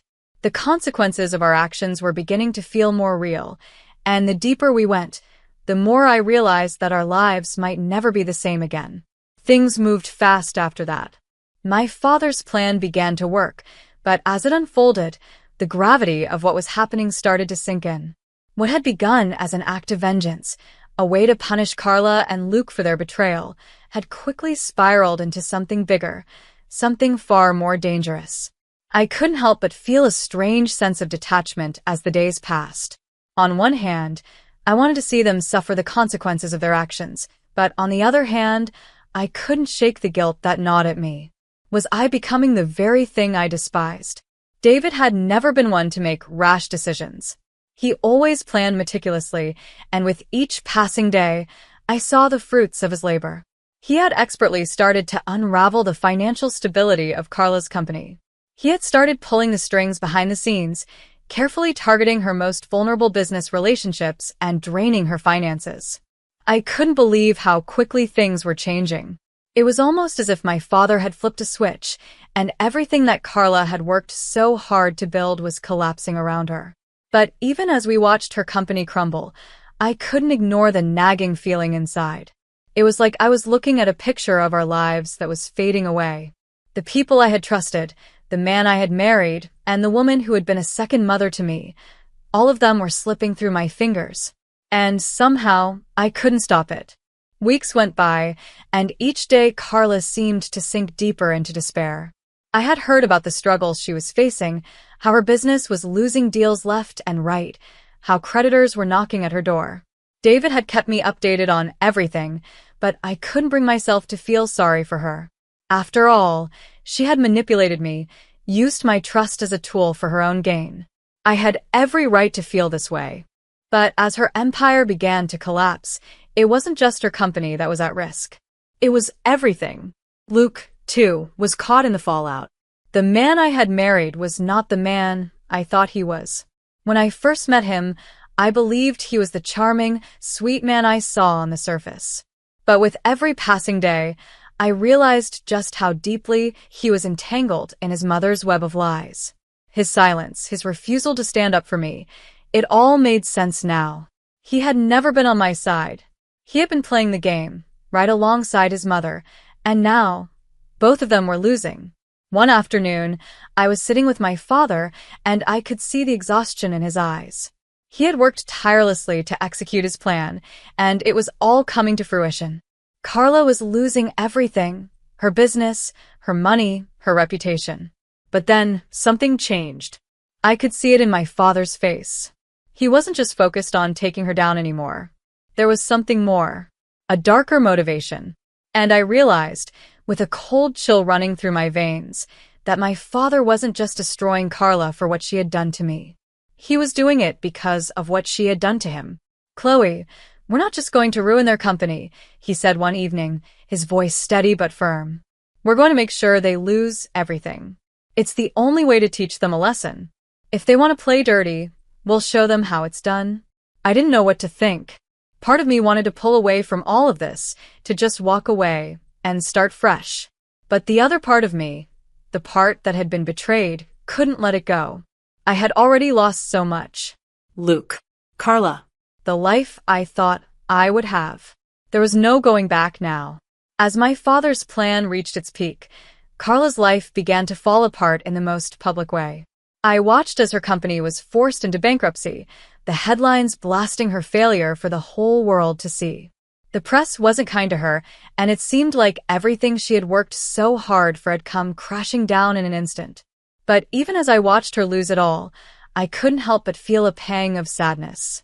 I had once admired her. I had once seen her as a role model, a woman who knew how to take control of her life. Now, She was nothing more than a shadow of the person she used to be. It was as though all of her success had been built on lies, and now she was paying the price for it. Luke, too, had started to show signs of breaking. The pressure was getting to him. The man who had once seemed so confident and secure in our marriage now seemed lost, broken, and defeated. He couldn't hide from the truth anymore. His mother's greed and manipulation had ruined him, just as it had ruined her. And in the end, he had nowhere to turn. One evening, as I was sitting alone, contemplating everything that had happened, my phone rang. I didn't recognize the number, but I answered anyway. It was Luke. "Chloe," he said, his voice hoarse. "I need to talk to you." I felt a coldness spread through me as I heard his voice. I had no idea what he was going to say, but I knew it wasn't going to be good. "You've lost everything, Luke," I said, my voice sharper than I intended. "You and your mother. You've destroyed everything. What else do you want from me?" He was quiet for a long moment before he spoke again. "I never meant for any of this to happen, Chloe. I never wanted to hurt you. But my mother, she's been pulling the strings all along. I was just too weak to stop her." I could hear the defeat in his voice, and it made something inside me snap. I had no sympathy left for him. The man who had once promised to love and cherish me had sided with his mother in this cruel game. Now they were both paying the price. And as much as it hurt to admit, I didn't care anymore. "You've made your choice, Luke," I said, my words final. "And now, you'll have to live with the consequences." As the line went dead, I realized that this was the end of it all. My marriage was over. Carla's empire was crumbling. Luke had lost his way. And for the first time, I felt a strange sense of relief. The weight of their betrayal was finally starting to lift. But even as I felt free, I knew this wasn't the end of the story. There was still more to come, and I had no idea just how far this would go. The days following my conversation with Luke were a blur. It was like everything in my life had shifted into high gear, and there was no way to slow it down. Carla's downfall was nearing its peak, and Luke, once the man I thought I could trust, had become a mere shadow of the person he used to be. Everything had spiraled out of control, and there was no going back. My father's actions had already set things in motion, and within a matter of weeks, everything Carla and Luke had worked for was crumbling. The company Carla had spent years building was slowly being dismantled, and it was clear that there was no way for them to recover. David had struck at the heart of their finances, exploiting every vulnerability Carla had left exposed. He was ruthless, but to be honest, I couldn't bring myself to feel sorry for them. They had brought this upon themselves. One day, I received a call from my father. "Chloe," he said, his voice calm but full of purpose. "It's done. The company's finished. Carla and Luke have lost everything." I had expected this, but hearing it confirmed was still a shock. The company was gone. The assets had been seized, the accounts drained. Carla, who had once stood at the top of her game, was now facing the consequences of her greed and manipulation. The headlines were everywhere: business failures, scandals, and public humiliation. There was no escaping the truth now. The world knew what she had done. But even as I felt a sense of justice, I couldn't deny the emptiness that lingered. My marriage had ended, my trust in people was shattered, and everything I had worked so hard to build with Luke had been destroyed. What did I have left? Was this the price I had to pay for standing up for myself? Luke tried reaching out to me again, but I didn't answer. I knew his apologies were empty. The man I married was gone, replaced by someone who was too weak to stand up to his mother and too selfish to care about me. When I did hear from him, it was when he was at his lowest, calling from a dingy apartment, pleading for forgiveness. "I didn't mean for any of this to happen, Chloe." His voice was thick with emotion. "I didn't want to lose you." But I had no patience left for his excuses. "You had every chance to stand by me, Luke. But you didn't. You chose your mother's control over our marriage, and now you've lost everything. Don't call me again." I hung up the phone and felt a strange weight lift from my chest. It was as if, in that moment, I was finally free. Not just from the lies, the manipulation, and the pain, but free from the relationship that had never been what I had hoped it would be. The next few weeks were spent sorting through the wreckage of my life. I was determined not to let it consume me. My father, ever the pillar of strength, was supportive but also silent on the matter of my next steps. He had already won, and in a way, so had I. But the cost of victory was far too high. Eventually, I made the decision to leave the city. The gossip had already spread, and people whispered about my failed marriage and the financial collapse of Carla's company. I didn't need to be surrounded by the constant reminder of my past. With my father's help, I was transferred to another branch of his company, far from the mess that had become my life. Starting over wasn't easy. It never is. But I had my work, my dignity, and a fresh chance at life. I could rebuild, piece by piece. And while I knew the road ahead wouldn't be without its challenges, I also knew that I was stronger than I had ever been. As for Carla and Luke, they were left with nothing. Their company was bankrupt, their reputation destroyed, and their dream shattered. Luke, once so full of promise, was now a mere shadow of himself. He had no one left to blame but himself and his mother. I had gotten my revenge, but it wasn't the triumph I expected. It wasn't the sweet victory of watching my enemies fall. It was just the bitter end of a chapter in my life that I had to close. But as I sat in my new office, looking out at the city skyline, I knew that this wasn't the end. This was just the beginning of something new. And for the first time in a long while, I felt a sense of peace. I had fought for myself, and I had won. I had reclaimed my life, and now I was ready for whatever came next.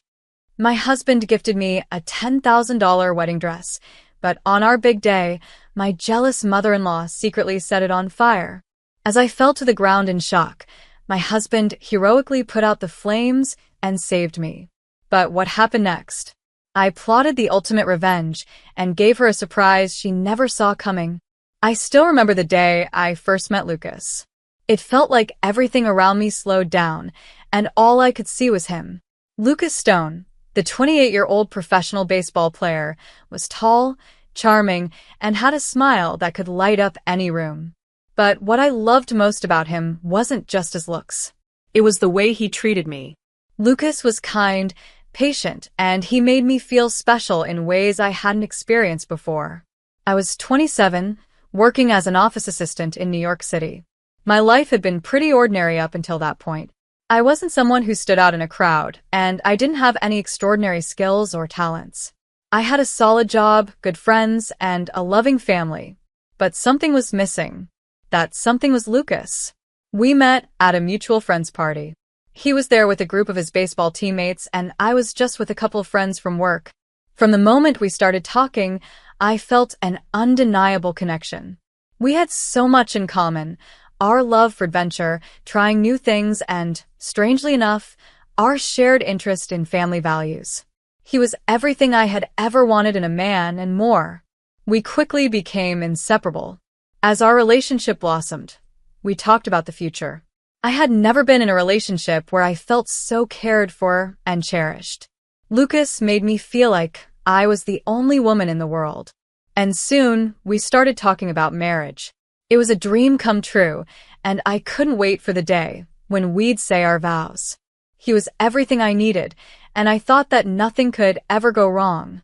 But of course, no relationship is without its challenges. The first real problem we faced didn't come from us, but from Carol, his mother. I had heard about her before. Lucas had mentioned her, but he always spoke about her with respect, even though there was a hint of tension in his voice when he did. Still, I didn't know much about her until I met her in person.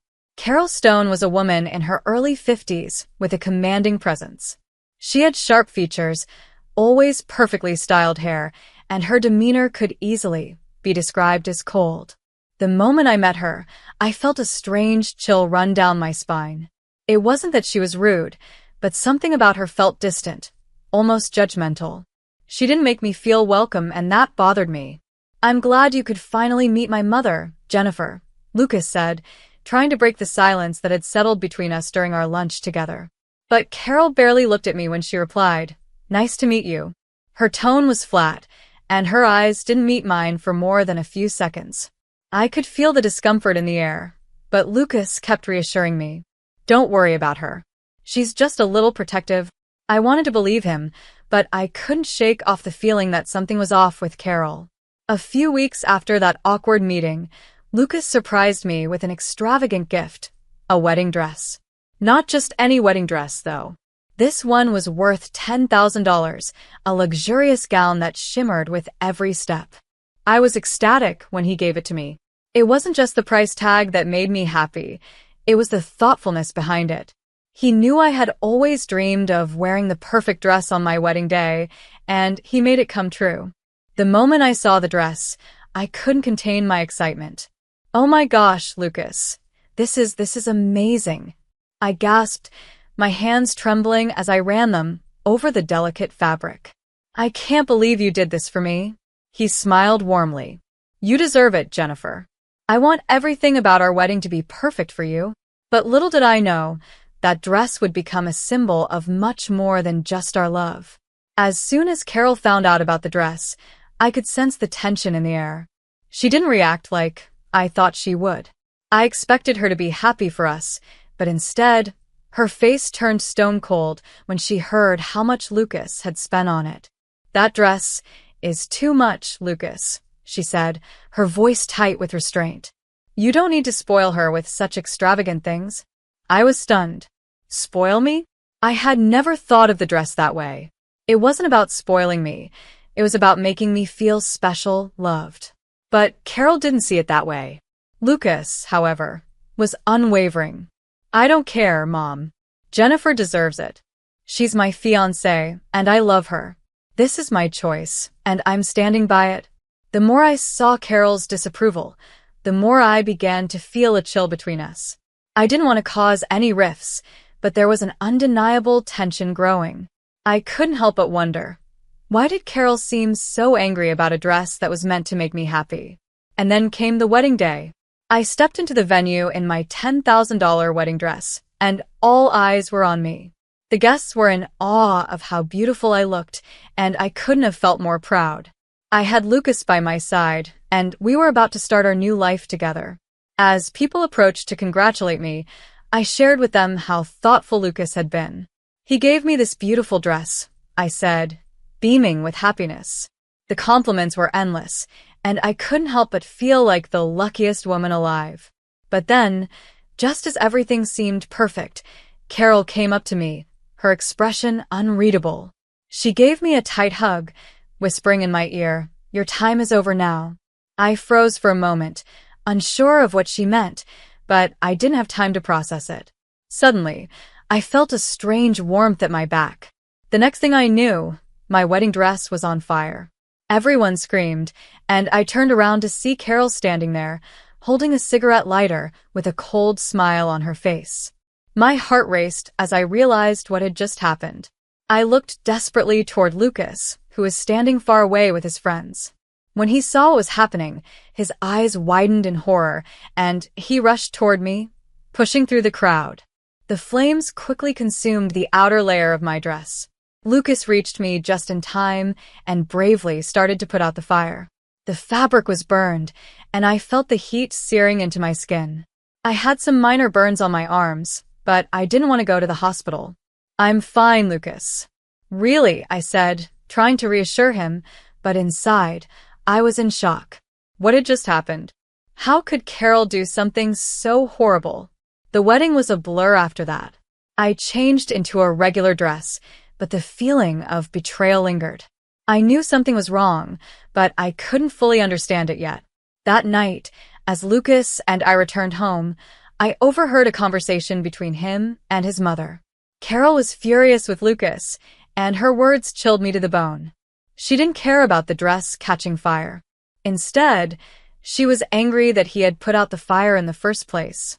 "I didn't want to see that expensive dress on her," Carol shouted at Lucas. "Why did you give her something so extravagant?" And in that moment, I realized just how deep Carol's jealousy ran. I had been so blinded by love that I didn't see it sooner. Now, I understood the real reason for her coldness. She didn't want me to be the center of attention. She didn't want Lucas to love me more than her. That night, lying in bed, I made a decision. I couldn't live like this anymore. I couldn't let her control our lives. And Lucas, despite his love for me, seemed to be caught in her web. I had to get away from it all.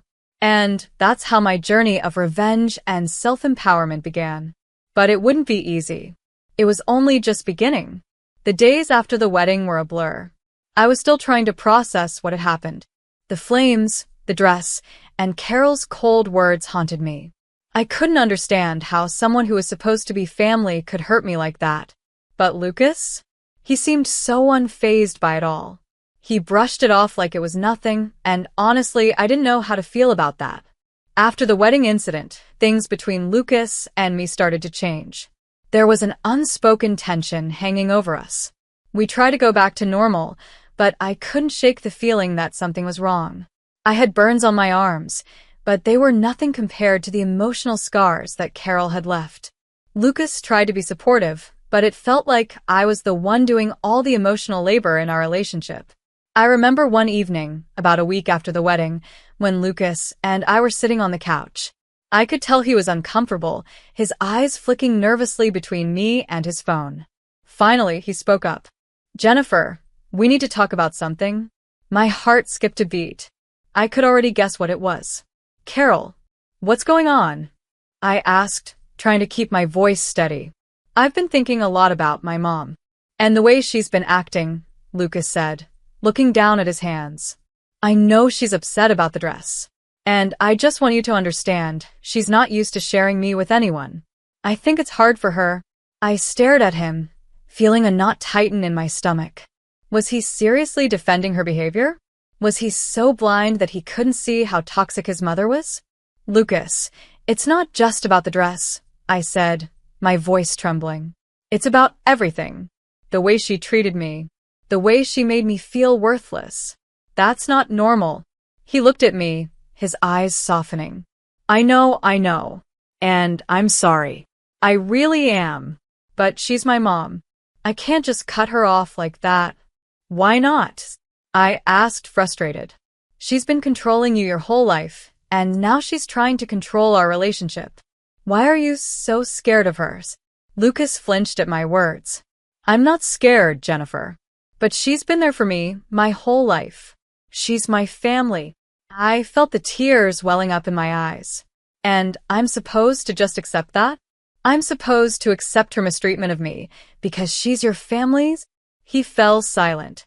I knew he was trying to understand, but it wasn't enough. The more I thought about it, the more it became clear. I was losing him.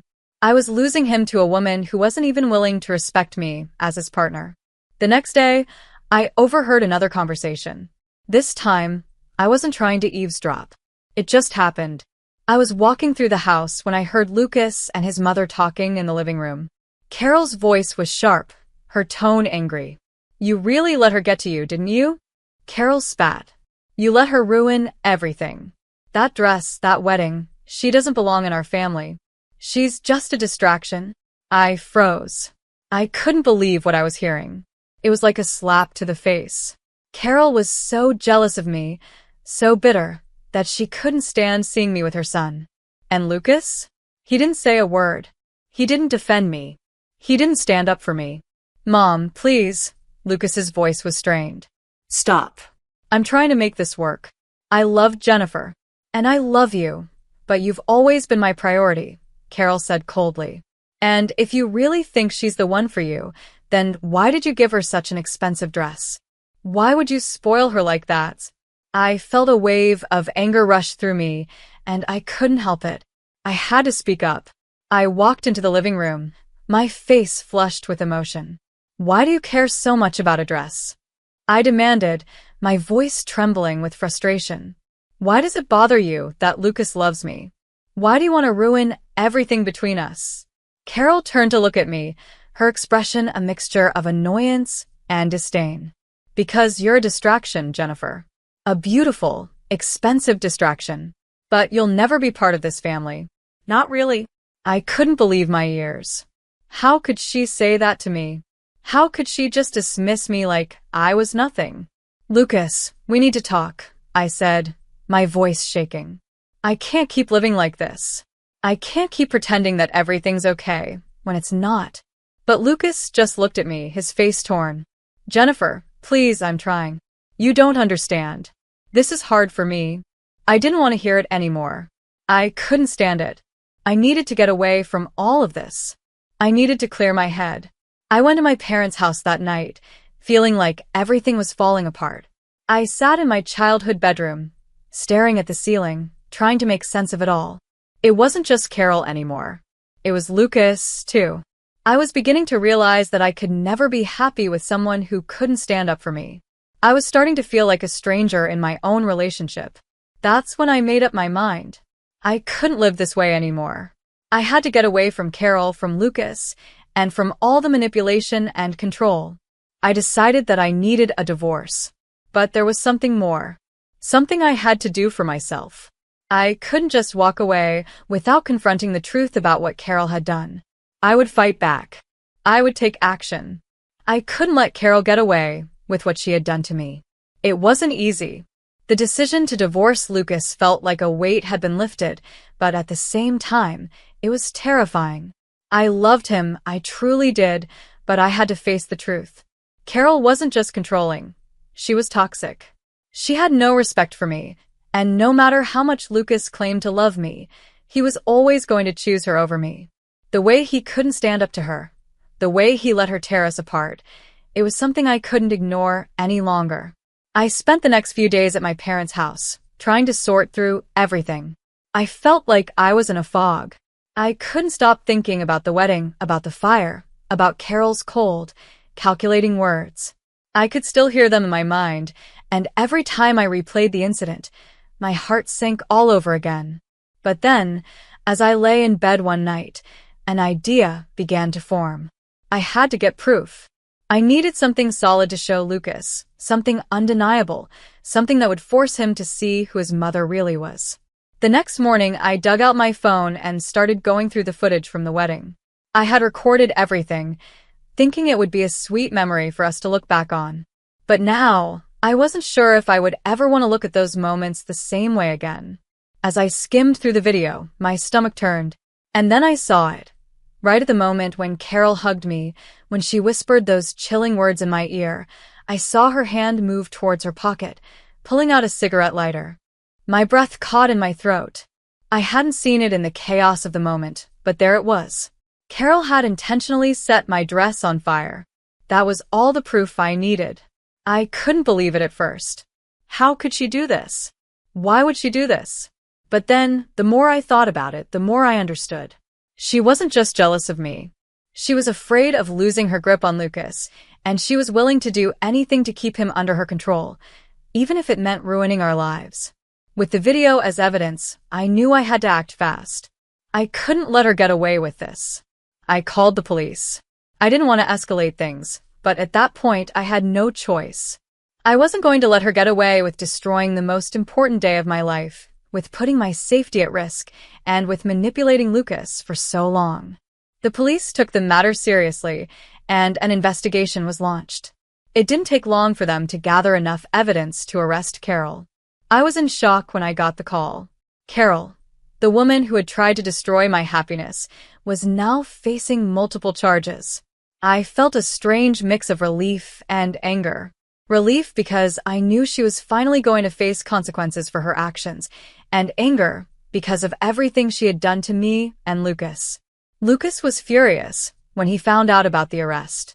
He called me, shouting and accusing me of ruining his family. But I wasn't listening anymore. I had tried to be patient, tried to make things work, but I had given him every chance to stand up for me, and he hadn't. He was just as complicit in her behavior as she was. "I can't believe you'd do this to me," Lucas said, his voice trembling with rage. "She's my mother, Jennifer. She's the only family I have left." "Well, I was your family too," I said, my voice steady but firm. "But I wasn't good enough for you, was I? You chose her over me. And you always will." There was silence on the other end of the line. I could hear his breathing, ragged and heavy. Finally, he spoke again. I don't know what to say." "You don't have to say anything," I replied. "I'm done, Lucas. I can't live like this anymore." And with that, I hung up. I knew it was over. My marriage was over. But now I felt free. Free from Carol. Free from Lucas. Free from all the manipulation and control. The police eventually charged Carol with multiple offenses, including endangering my safety. She was arrested and sentenced to a long prison term. When I found out, I felt a strange sense of justice. I had taken action. I had fought back. And I had won. But the real victory was that I had reclaimed my life. I wasn't going to let anyone, not even family, dictate my happiness ever again. After everything that had happened, I finally felt like I could breathe again. The chaos, the heartbreak, the fire, it was all behind me. For the first time in months, I felt a sense of peace settle in my heart. But I knew the hardest part was yet to come. Moving on from Lucas and Carol was only the beginning. Now, I had to rebuild my life. I spent the first few weeks just focusing on myself. I couldn't remember the last time I had done that. My life had always been centered around others. Lucas, his family, trying to keep the peace. But now I was free to live for me. I started picking up the pieces one by one. I reconnected with old friends I hadn't seen in ages, spent time with my family, and for the first time in a long time, I truly enjoyed being alone. But the moment I felt truly empowered was when I looked at the person I had become. I had been through hell and back, and yet, here I was, standing strong. I had fought for myself and won. That was a power I had never known I had. Then, just when I thought the story was over, something unexpected happened. It had been a few months since Carol was arrested, and Lucas and I hadn't spoken since that last phone call. I thought he would be angry, maybe even try to reach out, but he hadn't. Then, one afternoon, I got a call from a number I didn't recognize. My heart skipped a beat when I saw that it was Lucas. I hesitated before answering. I wasn't sure if I was ready for this conversation. Jennifer, Lucas's voice was soft, tired. I've been thinking about everything, and I know you're probably never going to forgive me, but I need to apologize. I didn't see it then, but I see it now. I was blind to what my mother was doing. I should have stood up for you. I'm sorry. I didn't know what to say. My heart was torn. Part of me wanted to scream at him for everything he had put me through, but another part of me just wanted closure. I don't know if I can forgive you, Lucas, I said, my voice steady, but filled with emotion. You had your chance. You chose your mother over me every single time. And I'm not going to let that happen again. I've moved on. There was a long silence. I could hear Lucas breathing on the other end, as if he was trying to find the right words. I understand, he said quietly. I just want you to know that I've changed. I see now how wrong I was. I'm sorry for everything. I closed my eyes, feeling the weight of his apology. But I knew deep down that it wasn't enough. He had failed me when I needed him most. And now I was stronger because of it. Goodbye, Lucas, I said firmly, my voice no longer wavering. Take care of yourself. And that was it. The final chapter of that chapter in my life was closed. I had freed myself from the man I thought I would marry, from the family that never accepted me, and from a life that was holding me back. Life wasn't perfect, but it was mine. I wasn't going to let anyone control it again. And that included Carol, who, for all her manipulation, had never really understood the power of a woman who was ready to fight for herself. As time passed, I continued to focus on my own happiness. I threw myself into my career, into finding peace within myself, and into doing the things that made me truly happy. I had learned the importance of standing up for myself, of not letting anyone's jealousy or control define who I was. Then, a year later, I found out that I was pregnant. The news took me by surprise, but it filled me with a sense of joy I had never felt before. I was going to be a mother. I was going to raise my child in a world where love, respect, and happiness were the priorities. I remember the day I told my parents. My mom's face lit up when she heard the news, and I could see the pride in her eyes. She knew everything I had been through, and now she saw how far I had come. I had reclaimed my life. And as I sat there with my family and the man who had become my true partner in life, someone who respected me, someone who saw me for who I was, I knew I had made the right choice. My past would always be a part of me, but it didn't define me anymore. I was free. I had won my battle, and I was finally living the life I had always dreamed of. My name is Olivia Reynolds, and at 32, I've spent the last decade building my career as a head nurse at Westfield Medical Center. While my younger sisters Natalie and Vanessa were busy having their families, I was advancing in the medical field.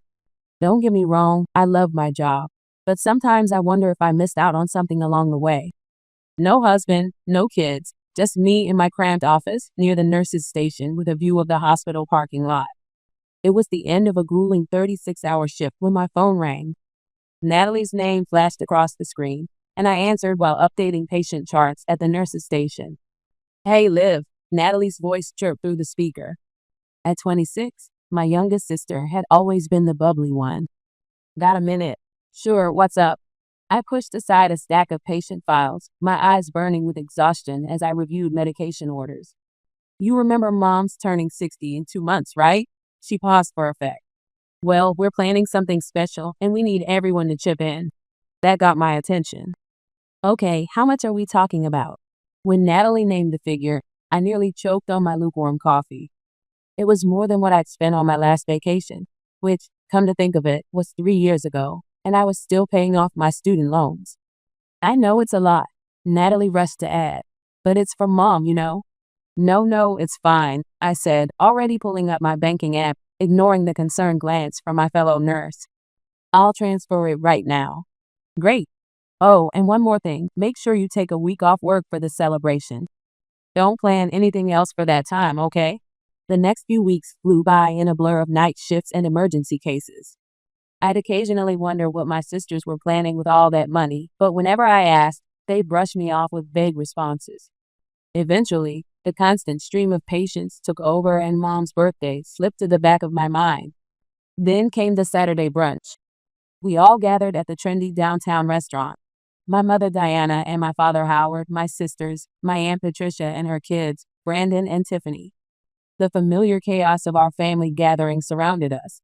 Dad telling his same old jokes, Mom fussing over everyone's orders, the usual stuff. That's when Natalie dropped her bomb. "So," she said, pushing her avocado toast around her plate with calculated casualness, "we finally got everything arranged for Mom's pre-birthday celebration. We're all going to spend a week at Mountain Pine Resort." The table erupted in excited chatter. Mom was beaming, Dad was already talking about hitting the slopes, and my sisters were discussing which ski runs they wanted to try. "Why didn't anyone tell me earlier?" I asked, feeling a bit left out, dark circles under my eyes from my night shift. "I don't even have a ski suit, and there's barely any time to get one now." The table got quiet. Too quiet. Mom cleared her throat, and I felt my stomach drop before she even opened her mouth. "Actually, honey," she said with that tone she always used when she was about to ask for a favor she knew I couldn't refuse. "We were hoping you could do us all a huge favor and watch the kids while we're there." I stared at my family gathered around the brunch table, waiting for someone to laugh, to say it was all a joke, but the silence stretched on, broken only by the soft clink of silverware against plates. "You want me to watch the kids?" I finally managed to say. "All 5 of them?" My mind started counting them off automatically.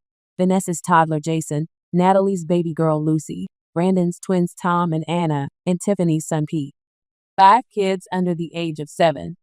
"Well, you're so good with them," she said, as if that explained everything. "They love their Aunt Olivia." I looked around the table again, still hoping to see a hint of humor in someone's eyes. There was none, just expectant faces waiting for my usual yes. "But that's not fair," I heard myself say, my voice sounding strange to my own ears. I felt my chest tighten. "What's that supposed to mean?"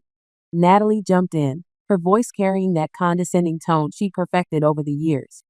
"She just means that you don't have children or a husband to get away from. The rest of us, we need this break. You understand, right?" The elegant brunch plate before me blurred as I blinked back tears.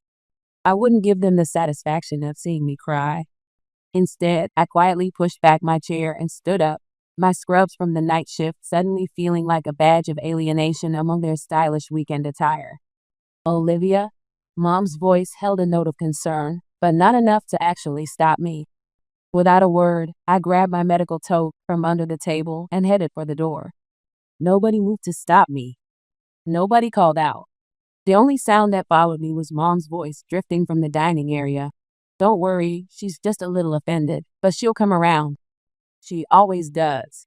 As I walked to my car, their voices faded behind me, already moving on to discussing ski slopes and winter gear.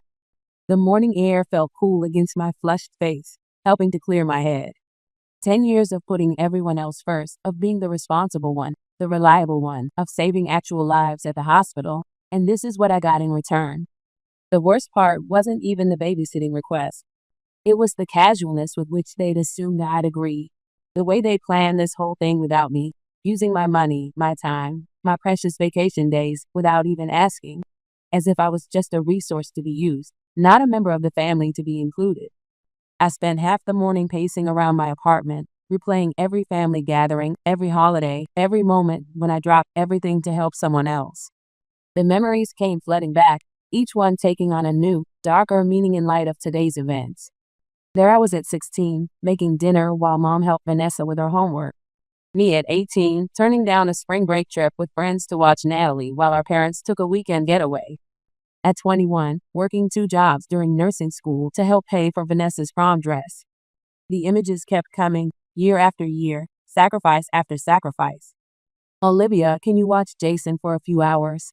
Vanessa's voice echoed in my head. I really need a break from being a mom. Olivia, would you mind taking the twins for the weekend? Brandon's familiar request played back like a broken record. Tiffany's overwhelmed with Pete, and you're so good with kids.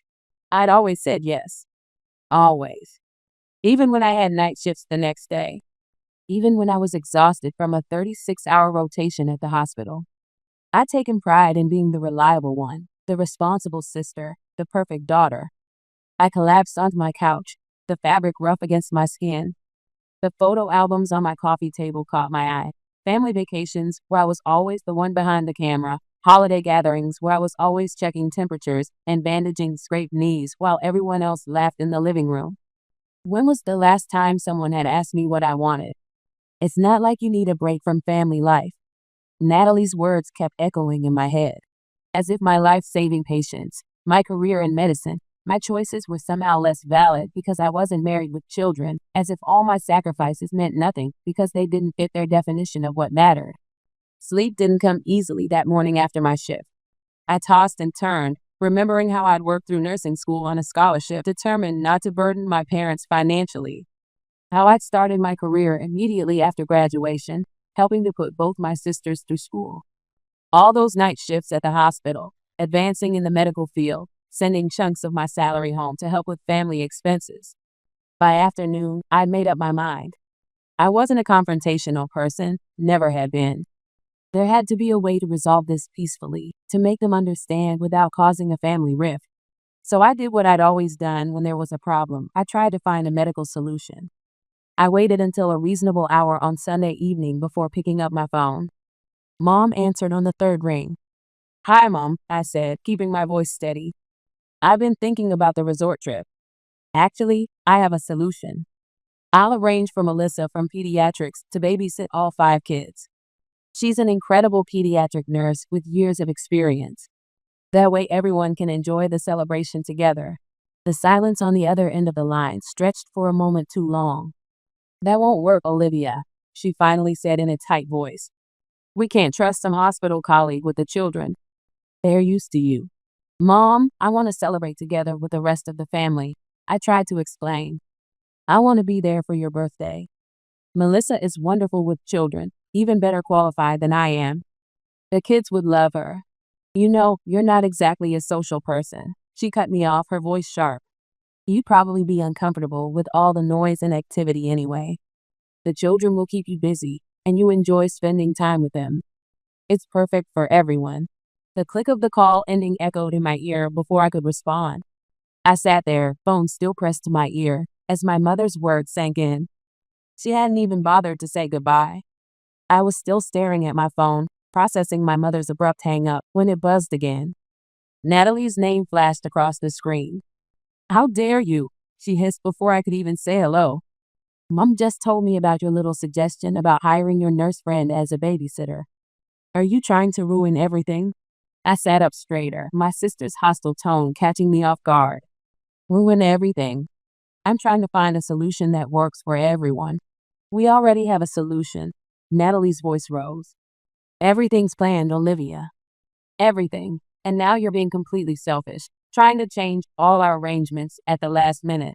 The accusation hit me like a slap. I'm being selfish. Yes, you are. We've been planning this for weeks. Everyone's excited. The resort is booked. The activities are scheduled. And now you want to throw a wrench in everything because you can't just do this one thing for the family. My hand started shaking, the way it does after a particularly difficult surgery. One thing? Are you serious? You know what? If you ruin this trip for everyone, if you spoil Mom's birthday celebration, don't bother talking to me again. I mean it, Olivia. The line went dead. I sat there, stunned by her threat, when my phone buzzed with incoming messages, this time from Vanessa. Family needs to stick together, her first text read. We all help each other out. Another message popped up. Remember when I watered your plants last year while you were at that medical conference? And another. You're good with the kids. They love you. Why can't you just forget about being resentful and think about what's best for the family? My fingers flew across the keyboard as I replied, a real family doesn't take advantage of each other. A real family respects each other's wishes and includes everyone in their plans. A real family doesn't manipulate and guilt trip each other. I watched the 3 dots appear and disappear several times, but no response came. That's when it hit me. The way they'd ask for money without explaining what it was for. The careful way they told me to take time off work without mentioning the resort. The casual way they'd announce their plans at brunch, as if everything was already set in stone. They planned this all along. While I was working night shifts, while I was babysitting their kids, while I was being the perfect daughter and sister, they were secretly arranging this trip. They'd used my money, arranged my schedule, and planned to dump 5 children on me without so much as a conversation. And now that I wasn't playing along with their script, they were trying every manipulation tactic they could think of, guilt, threats, emotional blackmail, to force me back into the box they created for me. Something strange happens when you finally see through the fog of manipulation. Suddenly, everything becomes crystal clear. I felt lighter than I had in years. The guilt that had been weighing me down was replaced by something else, professional determination. I opened my laptop and started searching. Within an hour, I had booked a spot at a wellness retreat in Florida for healthcare workers. Nothing too fancy, but it had meditation sessions overlooking the ocean and was within walking distance to everything I might need. I even splurged on a first-class plane ticket. I had plenty of money since I wouldn't be skiing. The next few days at the hospital were surprisingly peaceful. My family had stopped calling and texting. They probably thought I was home preparing for a week of childcare, maybe buying extra snacks and planning activities. The thought made me smile as I packed my yoga clothes and new swimsuit. Taking a wellness retreat in the middle of winter, my colleague Marcus asked when he saw me checking the Florida weather forecast. Sometimes you need to do something for your own well-being, I replied, surprised by how good it felt to say those words out loud. The morning of my flight, I took one last look around my apartment. I cleaned everything meticulously, a habit from following hospital protocols, I suppose. The empty fridge, the properly locked windows, everything in perfect order, just like always.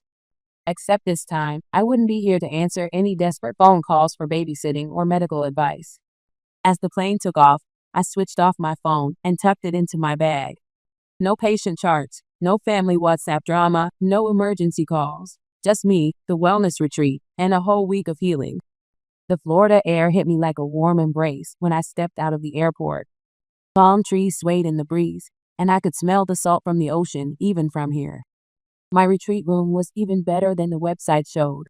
The balcony offered a perfect view of the endless blue horizon, and I could hear the waves crashing against the shore through the open windows. That first afternoon, I walked barefoot on the beach, letting the warm sand squeeze between my toes. When was the last time I'd done something like this? When was the last time I'd done anything just for me, not for a patient or a family member? I joined a meditation class by the pool, read a nursing journal without interruption, and had dinner at a quiet beachside restaurant where no one needed me to take their temperature or clean up their spills. I watched the sunset from my balcony, sipping herbal tea without a single thought about medication schedules or morning rounds. On my last morning in Florida, I savored my final moments of peace. I knew I'd have to turn my phone back on eventually, face whatever chaos I'd left behind. But I hadn't quite expected what I found when my phone finally powered up. It started buzzing nonstop, messages, voicemails, calls, hundreds of them. The timestamps showed they started exactly a week ago, early in the morning. My hands trembled slightly as I began scrolling through them, the kind of tremor I usually only get after a difficult, traumatic case in the hospital. The first messages were from Natalie. "Where are you? We're outside your apartment." Then Vanessa. "Olivia, open the door. The kids are getting restless." Brandon. "Hey, we brought Tom and Anna like planned. Are you home?" Tiffany. "Olivia, what's going on? Pete's asking for his aunt." As I read through the messages, I could picture the scene perfectly. My sisters and cousins standing outside my empty apartment with 5 confused children, their suitcases packed for the resort, their carefully laid plans crumbling around them. The tone of the messages changed quickly from confusion to panic. "Olivia, this isn't funny. Where are you? Pick up your phone. What are we supposed to do with the kids? You can't just disappear like this." Then came the anger. Natalie's messages turned nasty. "You selfish witch, how could you do this to us? I've got an Instagram story planned about Mom's birthday week." Vanessa's wasn't much better. "I can't believe you're this immature. Mom's birthday is ruined because of you after all the times I've covered your hospital shifts." Patricia's messages made me wince. I'd never seen her use that kind of language before. "You ungrateful little. You've ruined everything. These children were counting on you." What kind of nurse abandons children? Mom's messages started later in the day. "I'm so disappointed in you, Olivia. I never thought you'd be this selfish after everything we've done for you. Your medical degree doesn't make you better than us." Dad, who rarely texted, had sent just one message. "Your mother is crying. I hope you're happy with yourself." The voicemails were worse. I could hear the anger, the disappointment, the accusations in their voices. One from Natalie even had Lucy crying in the background, as if to twist the knife deeper. Messages from extended family members I hadn't talked to in months suddenly appeared, all of them condemning my behavior. "You've always been so reliable as a nurse. How could you do this to your own family? Those poor children who trust you. You ruined everything. What kind of healthcare professional are you?" I sat there in my peaceful retreat room, reading message after message, learning exactly what my family thought of me when I finally stopped being their convenient medical solution. The words they used, the names they called me, the assumptions they made about my character. It was like discovering a new diagnosis, one that had been hidden behind fake smiles and casual requests for medical assistance. Without responding to any of them, I packed my bags and headed to the airport. It was time to go home, but I wasn't the same Olivia who had left a week ago. That Olivia might have apologized, might have felt guilty, might have tried to make it up to everyone. But that Olivia was gone, as if detoxified by the Florida sun. I had just finished unpacking my retreat clothes when I heard the aggressive pounding on my apartment door. Before I could even reach it, I heard a key turning in the lock, the emergency key I'd given my mother years ago, just in case someone in the family needs medical help. They burst in like a medical emergency, Mom leading the charge, Vanessa and Natalie flanking her sides, all of them red-faced and wild-eyed. The peaceful feeling I'd cultivated in Florida evaporated instantly like alcohol on a wound. "Do you have any idea what you've done?" Natalie screamed, stepping forward. "You ruined everything, everything. My Instagram followers were waiting for those family resort photos." I stood my ground, watching them unleash their fury in my living room. The same living room where I treated their children's fevers countless times, where I canceled my own plans to accommodate their medical emergencies, where I'd always been the reliable nurse. Mark and Greg refused to stay with the kids, Vanessa spat out, referring to their husbands. They both suddenly had important business to take care of, so Natalie had to stay home with all 5 children while we went to the resort. "She missed Mom's birthday because of you. The whole trip was ruined," Mom added, her voice rising. "Nobody could enjoy themselves. All we did was talk about how you betrayed us, how you let everyone down." Dad couldn't even ski properly. He was so upset. They continued their tirade, talking over each other, each one trying to outdo the others in expressing their disappointment and anger. The more they talked, the more absurd it all seemed, until something inside me broke, but not in the way they expected. I started laughing, the kind of release that often comes after a particularly stressful surgery. The sound of laughter cut through their accusations like a surgical knife. They stopped mid-sentence, staring at me as if I lost my medical mind. What's so funny? Mom demanded my answer as her face flushed darker. What could possibly be funny about this situation? I wiped tears of laughter from my eyes. Don't you see how ridiculous this is? Do you really not understand how absurd you all sound right now?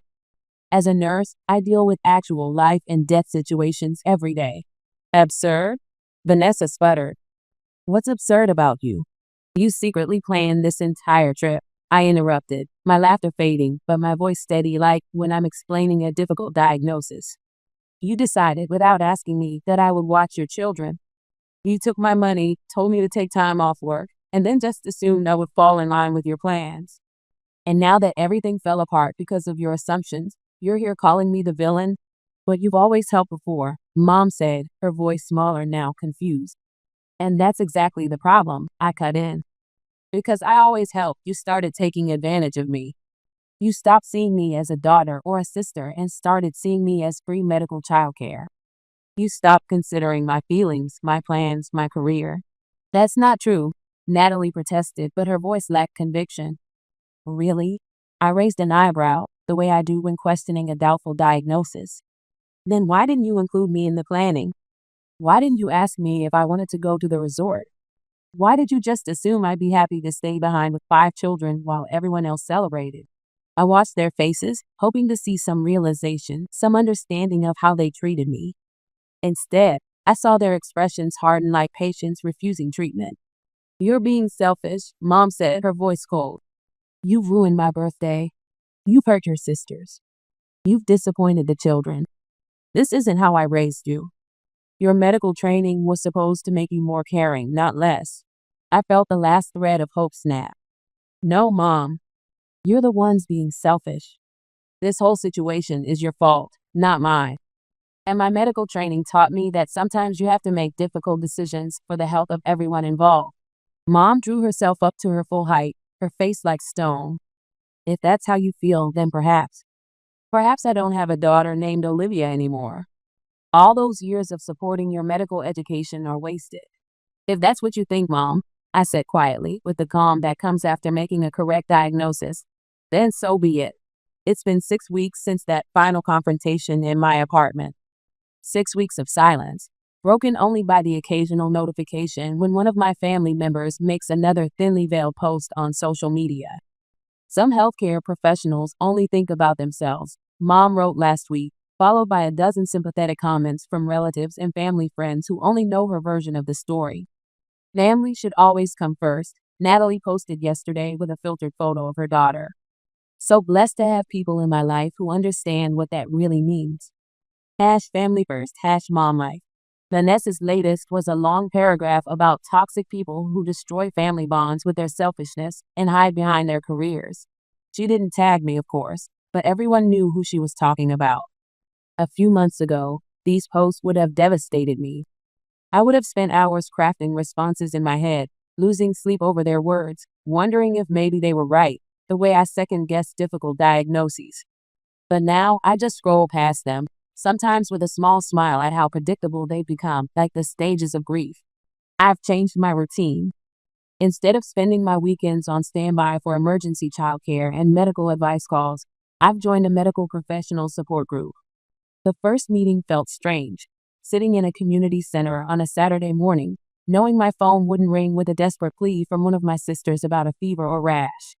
Last week, I applied for a medical mission trip to South America. I didn't have to check with anyone's schedule or make sure it wouldn't conflict with someone else's needs. I just saw the opportunity to use my skills where they'd be truly valued and took it.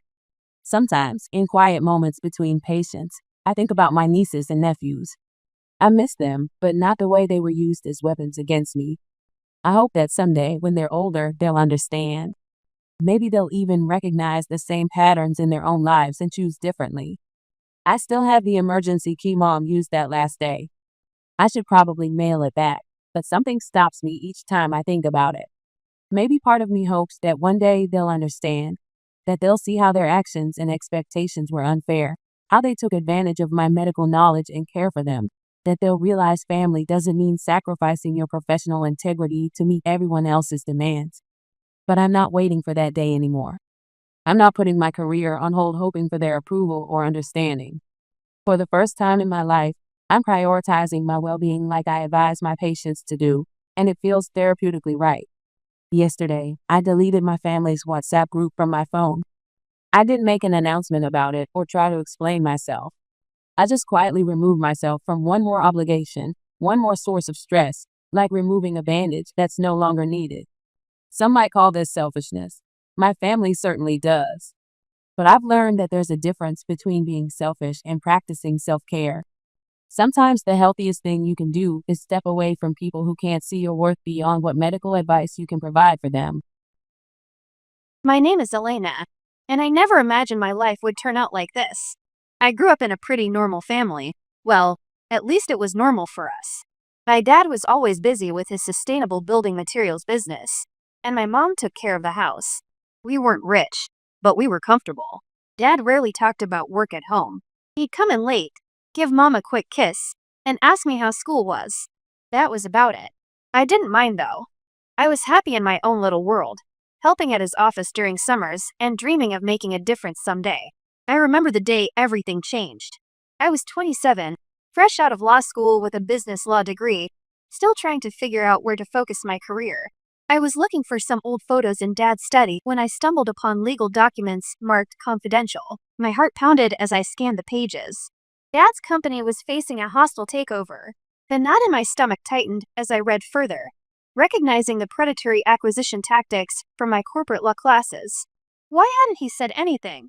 That night at dinner, I watched him closely. He seemed normal, joking with Mom about her overcooked pot roast, but I saw the worry lines around his eyes, the way his smile didn't quite reach them. I had to do something. But what? Even with my legal training, it seemed impossible for me to challenge a large corporation. Still, I couldn't just sit back and watch my family's livelihood get destroyed. Not when Dad's company was bringing eco-friendly innovations to an industry that desperately needed them. The next day, I did some digging. It wasn't hard to find out who was behind the takeover. Maxwell Caldwell of Caldwell Industries, known for his aggressive acquisitions and environmentally questionable practices hidden behind charitable donations. His office wasn't far from our house. The receptionist looked at me like I was crazy when I asked to see Mr. Caldwell. "Do you have an appointment?" she asked me, eyebrow raised, her perfectly manicured fingers hovering over her keyboard.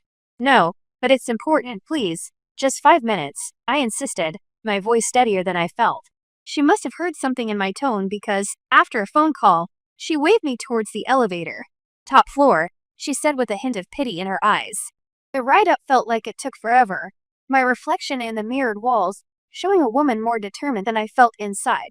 When the doors opened, I was face to face with Maxwell Caldwell himself. He was exactly as I expected, silver-haired and sharp-eyed with an air of cultured refinement that couldn't quite hide the predator beneath. Well, he said, looking me up and down with calculated interest. Well, may I know who you are?" I straightened my shoulders. "Mr. Caldwell, I'm Elena Mitchell. I'm here about my father's company, Mitchell Eco Materials." His eyebrows shot up. "Mitchell's daughter? This is unexpected. Come in, let's talk." I followed him into his office, trying not to be intimidated by the panoramic view of the city that he clearly used to impress visitors. He settled behind his massive desk and gestured for me to sit. "So, Miss Mitchell, what can I do for you?" I took a deep breath, my legal training kicking in. "Your hostile takeover of my father's company violates several antitrust provisions. The environmental patents alone." Caldwell raised his hand, cutting me off. "Impressive. Your father didn't mention his daughter was a lawyer." He leaned back, studying me with new interest. "I have a proposition for you, Miss Mitchell. I'll leave your father's company alone if you agree to marry my son." I stared at him, sure I'd misheard, anger and disbelief colliding in my chest. "Excuse me, you heard me. Marry my son Victor. Make him grow up a little, give him some direction. Do that, and your father's company, patents and all, stays untouched." I left Caldwell's office in a daze. Marry his son? Was he insane?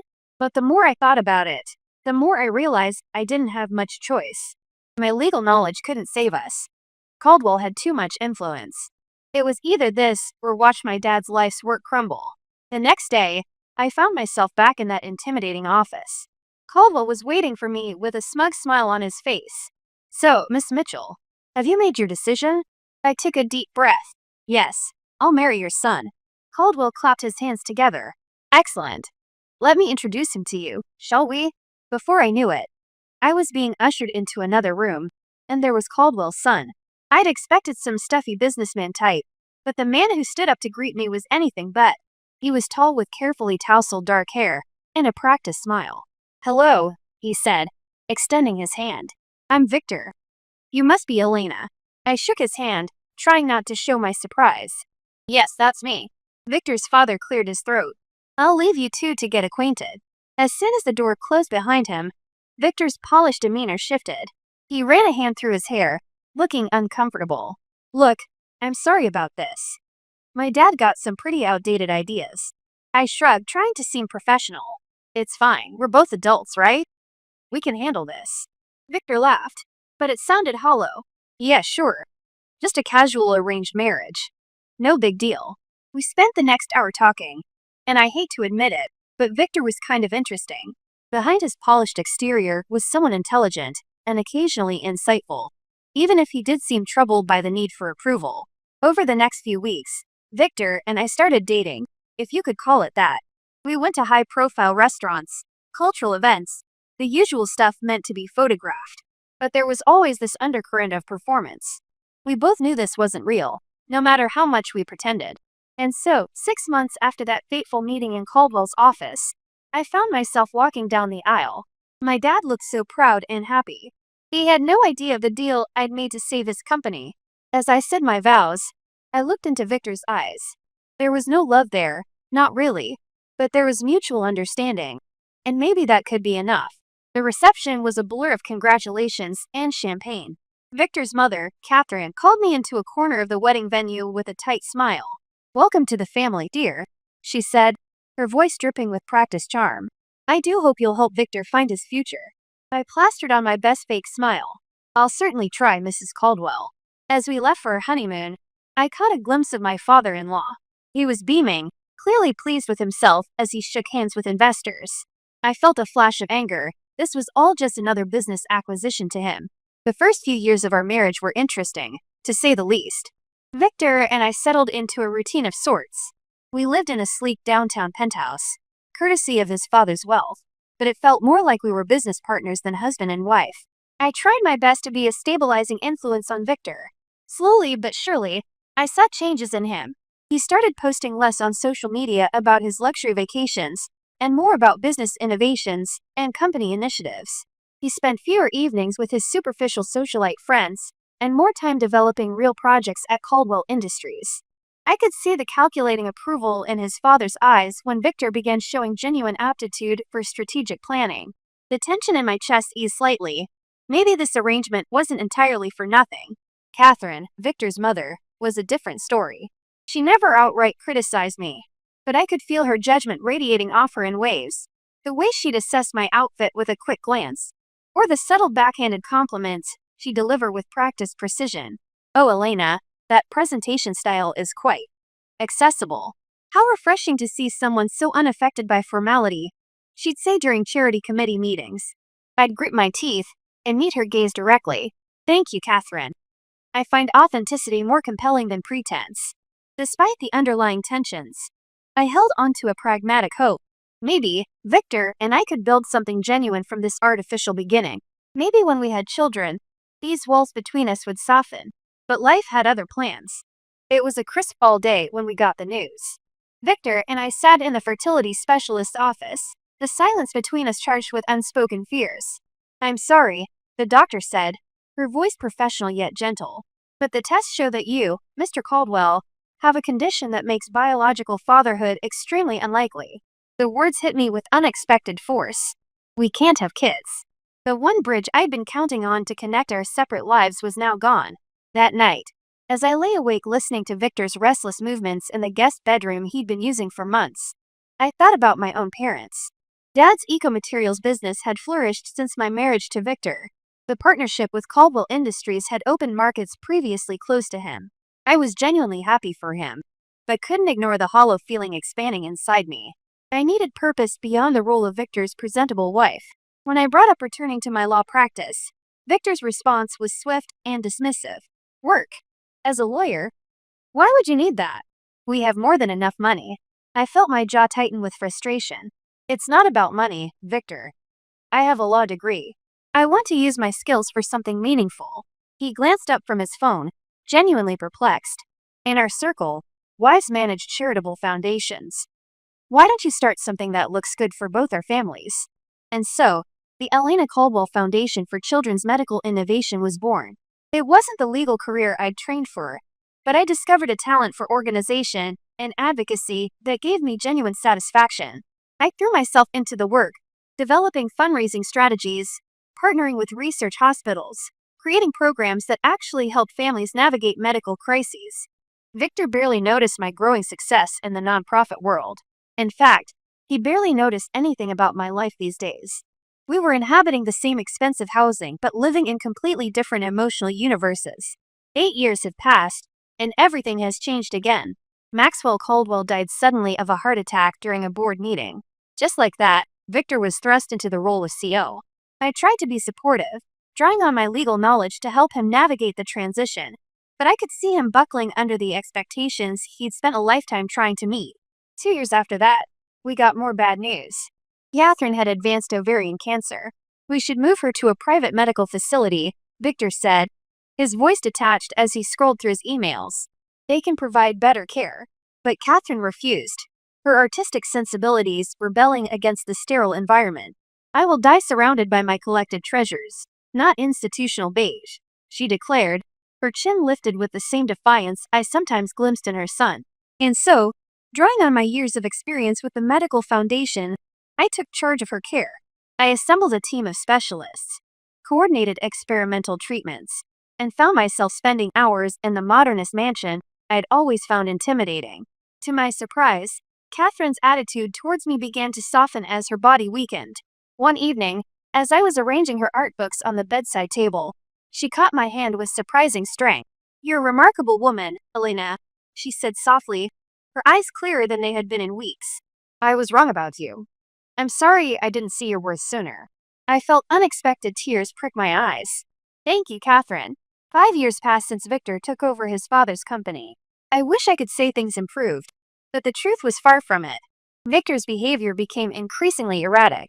The confident business face he presented on CNBC contrasted sharply with a volatile man at home, drinking expensive scotch at all hours, and lashing out over minor inconveniences. One day, I received a call from Caldwell Industries' chief financial officer. "Mrs. Caldwell, I apologize for the intrusion, but the board is concerned. Victor has missed critical meetings and appears to have authorized some questionable transactions." When Victor finally returned home that night, tie loosened and eyes unnaturally bright, I confronted him. "Victor, what's happening?" "The CFO called me. The board is concerned." He laughed, a hollow sound that echoed in our minimalist living room. "Concerned? They should be terrified. The great Caldwell empire is crumbling. Father left me a house of cards disguised as a fortress." I felt my stomach drop. "What are you talking about?" "The company's hemorrhaging money. Dad's last acquisitions were disasters expertly hidden by creative accounting. I couldn't fix it, so why bother trying?" I couldn't believe what I was hearing. All that pressure, all those expectations. And Victor seemed almost relieved by the failure. Desperate to salvage something, I reached out to my dad. Despite being focused on expansion into sustainable commercial buildings, he agreed to help. He offered Victor a position overseeing a new division, hoping to mentor him back to stability. But Victor's heart wasn't in it. He came to work only occasionally, his involvement in the business was minimal, and his presence was increasingly disruptive. I watched with growing alarm as my dad's innovative projects began to stall. I knew I needed to have a serious conversation with Victor. One evening, after he'd had his customary drinks, I approached him in his home office. "Victor, we need to talk about your position at my dad's company. You're undermining everything he's built." Victor's handsome face twisted with sudden anger. "Oh, so now I'm the failure? I never wanted any of this corporate bullshit, Elena. What are you talking about?" He laughed with a harsh and ugly sound that seemed to fill the room. "This life, this marriage, And this pretense. I'm just waiting for Mom to finally die so I can sell her art collection and disappear. I stared at him, genuinely shocked despite our years of emotional distance. How can you say that? Your mom is suffering, and you're calculating the value of her Roth costs. Don't act so self-righteous. He spat, eyes glittering with resentment. We both know our marriage is a strategic alliance that's outlived its usefulness. You're just as trapped as I am. Disgusted, I turned to leave the room. As I opened the door, I came face to face with Catherine, leaning heavily on her walker. The look in her eyes told me she'd heard everything. For a moment, we just stood there, the truth hanging between us. Then, silently, she reached out and gripped my hand with surprising strength. In that gesture, I felt her complicated mix of regret, understanding, and resolve. The day I got the call about my parents' plane crash, my world shattered. Mom and Dad, gone in an instant. Their private flight to Costa Rica, planned as an ecotourism adventure to research sustainable building materials, became their final journey. I needed support, someone to lean on through the crushing grief. But Victor, he was nowhere to be found. My husband couldn't even be bothered to show up to the funeral, claiming an unavoidable investor meeting in Tokyo. As I stood there, watching my parents' caskets lowered into the ground, the weight of loneliness pressed down on me like a physical force. The foundation team gathered around me, offering what comfort they could. But the absence beside me spoke volumes. After the funeral, anger began to crystallize within my grief. How dare he? How could he abandon me when I needed him most? With this newfound fury propelling me forward, I marched into Dad's company headquarters the following Monday, our company now, I supposed. The sight that greeted me when I entered Dad's office made my blood run cold. There was Victor, lounging in Dad's chair like he owned the place, barking orders at Dad's longtime employees. Victor, I said, my voice tight with barely contained rage. We need to talk. He looked up, his face showing irritation rather than guilt. What is it now, Elena? Can't you see I'm stabilizing the situation here? Stabilizing? You couldn't even stabilize yourself enough to attend my parents' funeral. Victor's eyes narrowed. Oh, here we go with the emotional manipulation. You know what, Elena? Always judging, always expecting perfection. Well, I'm done with it, and I'm done with you. I stared at him, stunned by his callousness. Then I saw something shift in his expression. His cold, calculating expression was replaced by defensive anger. You know, Elena, he said, his voice suddenly controlled. This company, it's worth about $40 million with the new government contracts. And guess what? As acting CFO, I have controlling authority now. My heart dropped as legal warning bells rang in my mind. What are you talking about? He leaned back in Dad's chair with a smug smile. I've already filed the emergency succession paperwork.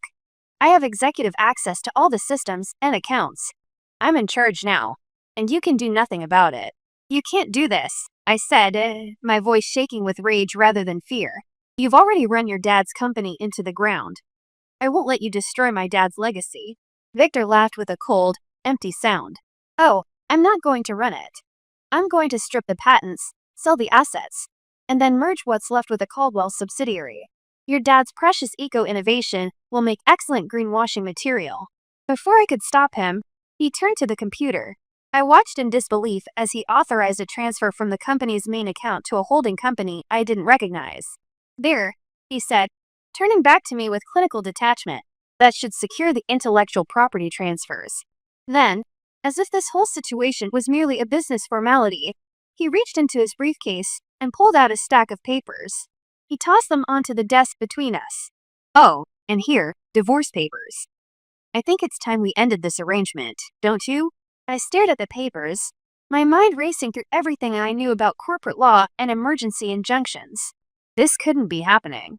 It was too much, too fast, my parents dead, my marriage exposed, and my dad's life's work being dismantled right before my eyes. I left the office in a daze, divorce papers clutched in my hand, but as I walked through the building my dad had built, something inside me shifted. I'd spent years compromising, bending to Victor's whims and his dad's manipulations. No more. It was time to fight back with everything I had. With renewed determination flowing through me, I headed straight to my dad's lawyer's office. Dr. Olivia Henderson had been Dad's legal advisor and friend for years. If anyone could help me navigate this crisis, it would be her. Dr. Henderson said, "Oh, Elena," rising to greet me as I entered her office. I'm so sorry about your parents. How are you holding up? I collapsed into the chair across from her, my composure finally cracking as the events of the day spilled out in a rush. Dr. Henderson listened intently, her experienced eyes narrowing at certain legal details. When I finished, she leaned back in her chair, a knowing look crossing her face. Elena, I think it's time I shared something with you. Your father's contingency planning. He made some significant changes just before the accident. As she outlined the legal protections my dad had put in place, I felt a surge of hope cutting through my grief. The company, it was structurally protected through a specific trust arrangement. Dad had anticipated potential threats and secured the core patents and operational control. But there was more. Dr. Henderson looked up from her tablet, her eyes showing a flash of satisfaction. There's something else you should know. Your father revoked Victor's authorization 2 weeks before his death, terminated all access permissions. I couldn't help it. I laughed, the sound of genuine relief for the first time in what felt like forever. So all those transfers Victor was making, completely invalid? Dr. Henderson nodded, already typing rapidly on her keyboard. I'm filing emergency injunctions as we speak. But there's one more thing. A letter from your father. She passed me a sealed envelope with my name written in Dad's distinctive handwriting. My hands trembled as I opened it, his familiar script blurring as tears filled my eyes. My dearest Elena, it began. If you're reading this, it means I'm gone. I'm so sorry to leave you facing this alone, but I know the strength you possess, strength you perhaps don't yet recognize in yourself. The company is structurally yours to lead if you choose that path, and it's time to reclaim your life from the Caldwells. You've sacrificed enough for our family's business. Remember your legal training, trust Olivia, and know that your mom and I are immensely proud of the woman you've become. It's time to live for you. All my love, Dad. I looked up at Dr. Henderson, wiping my eyes and feeling a clarity I hadn't experienced in years. Do you have a pen? Without a word, she handed me one. I signed the divorce papers Victor had given me, each stroke of the pen feeling like reclaiming a piece of myself. Can you file these? I asked, handing them back. I want this done as quickly as possible. And then I want to discuss counter strategies against Victor's attempted asset transfer. Dr. Henderson nodded, a look of professional admiration in her eyes. Consider it done. And Elena, your father would be proud of what you're about to do. As I left her office, I felt free for the first time in years, maybe for the first time ever. I was in control of my own life. No more Victor. No more Caldwells pulling my strings. On impulse, I pulled out my phone and called Zoe, my best friend from the medical foundation. Zoe, it's Elena. Want to meet for coffee? I've got some news. An hour later, we were seated in our favorite cafe, lats in hand. Zoe said, eyeing me curiously, "What's this big news?" I took a deep breath, then let it all out. Victor, his company, and our divorce. Zoe listened, her eyes widening. When I finished, she reached across the table and squeezed my hand. You're free. And now you're the boss. I couldn't help but smile at her enthusiasm. I don't know, Zoe. Can I really run the company? She fixed me with a stern look. Are you kidding me, Elena? You've been running that medical foundation like a pro for years. You've got a law degree, you're organized, and you actually care about more than the bottom line. You're going to be an amazing CEO. After my talk with Zoe, I felt invigorated. It was time to face the music and get my things from Victor's penthouse. I never really thought of it as my home, and now I knew why. I found Catherine in the living room, gazing out at the city skyline. Her face was drawn, tired from her ongoing battle with cancer. Catherine, I said gently, I'm here to get my things. Victor and we're getting divorced. To my surprise, her eyes filled with tears. Ina, I know I haven't always been welcoming to you, but you've been so good to me. Would you consider letting me come with you? I was stunned. You want to come with me? Before she could answer, the elevator doors opened.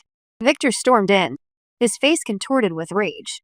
You, he shouted, pointing at me. What the hell did you do? The accounts are frozen. The board is questioning my authority. I straightened my spine, looking him directly in the eye. That money isn't yours, Victor. It never was. My dad protected his company better than you realized. And by the way, your emergency succession filing was invalid. You have no claim to anything. I've already had your access revoked from all systems. Victor's mouth opened and closed in disbelief. Then his gaze shifted, noticing his mother's packed suitcase by the door. Mom, What are you doing? Catherine looked at her son, her expression a mix of sadness and determination. I'm going with Elena. I'm sorry, Victor, but you've shown me who you truly are. Victor's face flushed darker. This is ridiculous. You're choosing her over your son. This is all your fault. You and Dad, always pressuring me, always expecting perfection. He turned to me, his voice cold. Fine, get out. Both of you. I don't need either of you. I felt a surprising wave of pity for him. This angry, bitter man was the product of a lifetime of hollow expectations. But I couldn't let that sway me, not anymore. Come on, Catherine, I said softly. Let's get your things. As we finished packing, Victor continued his tirade, hurling accusations and threats. But we tuned him out, focusing on the task at hand. The drive to my parents' house was quiet.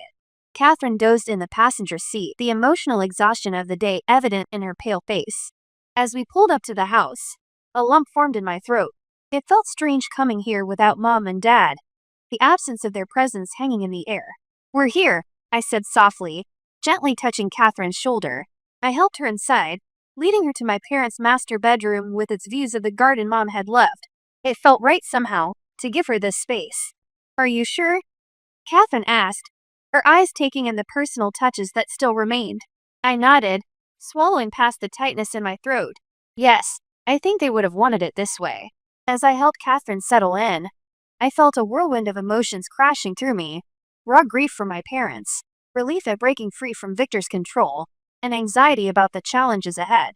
But underneath it all, there was a steady current of determination. Taking over Dad's company was like being thrown into a legal case without preparation. Those first few months were a blur of board meetings, patent reviews, and sleepless nights purring over financial projections. But I was determined to honor my dad's legacy. I brought in Marcus, a sustainability business strategist, as my operations director. He helped translate my legal understanding into practical business leadership. You've got sharp instincts, Elena, he'd say during our late-night strategy sessions. Trust your judgment. Gradually, I found my rhythm. 6 months in, I wasn't just surviving, I was innovating. The company secured 2 major government contracts, our eco-friendly materials gaining recognition beyond what my dad had achieved. I felt a bittersweet pride, wishing Dad could see what his company was becoming. Through it all, I maintained my connection to the medical foundation. If anything, my work there became more personal and purposeful. It bridged my past and future, reminding me why business success mattered. Catherine's condition deteriorated over time, as we knew it would. I coordinated her care with the same attention I gave to running the company, determined to honor her courage. We formed an unexpected bond during those 18 months, sharing stories and healing old misunderstandings. The day she passed, I held her hand and whispered, "Thank you for your strength, Catherine." She squeezed my fingers gently, a peaceful look settling on her face, before slipping away. I arranged her memorial service myself, ensuring it reflected Catherine's artistic sensibilities. Victor didn't attend. I wasn't surprised, but it confirmed how completely he'd surrendered to bitterness. 3 weeks after the service, I received a call from Dr. Henderson. "Elena, there's something you need to review. Can you come to my office?" When I arrived, I was startled to find Victor there, a young model-type woman clutching his arm. He gave me a contemptuous smile. "Well, you are the Eco-Warrior CEO. Don't worry, I'm just here to claim my inheritance." Mom and I might have had our differences, but family legacy is family legacy, right? I remained silent, waiting for Dr. Henderson to begin. The attorney adjusted her glasses and began reading Catherine's will. As she spoke, I watched Victor's smug expression transform into disbelief, then outrage. Thus, I bequeathed my art collection and investment portfolio to Elena Mitchell, stipulating that select pieces be donated to the museum specified in the attached document, and the remaining funds be directed to the medical foundation she has built. Tears welled in my eyes. Catherine's final gesture of trust touched me deeply. Victor erupted from his chair. "This is completely invalid. She manipulated my mom. She engineered this whole situation. She destroyed my reputation, and now she's stealing my rightful inheritance." His companion stared at him with sudden wariness. "You promised we'd use that money for our startup. I've wasted months on your promises." She grabbed her designer bag and walked out without looking back. As I left Dr. Henderson's office, Victor's threats and accusations faded behind me. I stepped into the sunshine feeling lighter than I had in years. Catherine's gift wasn't about the monetary value. It was recognition. She had seen my true character through all the Caldwell family drama and found it worthy of her trust.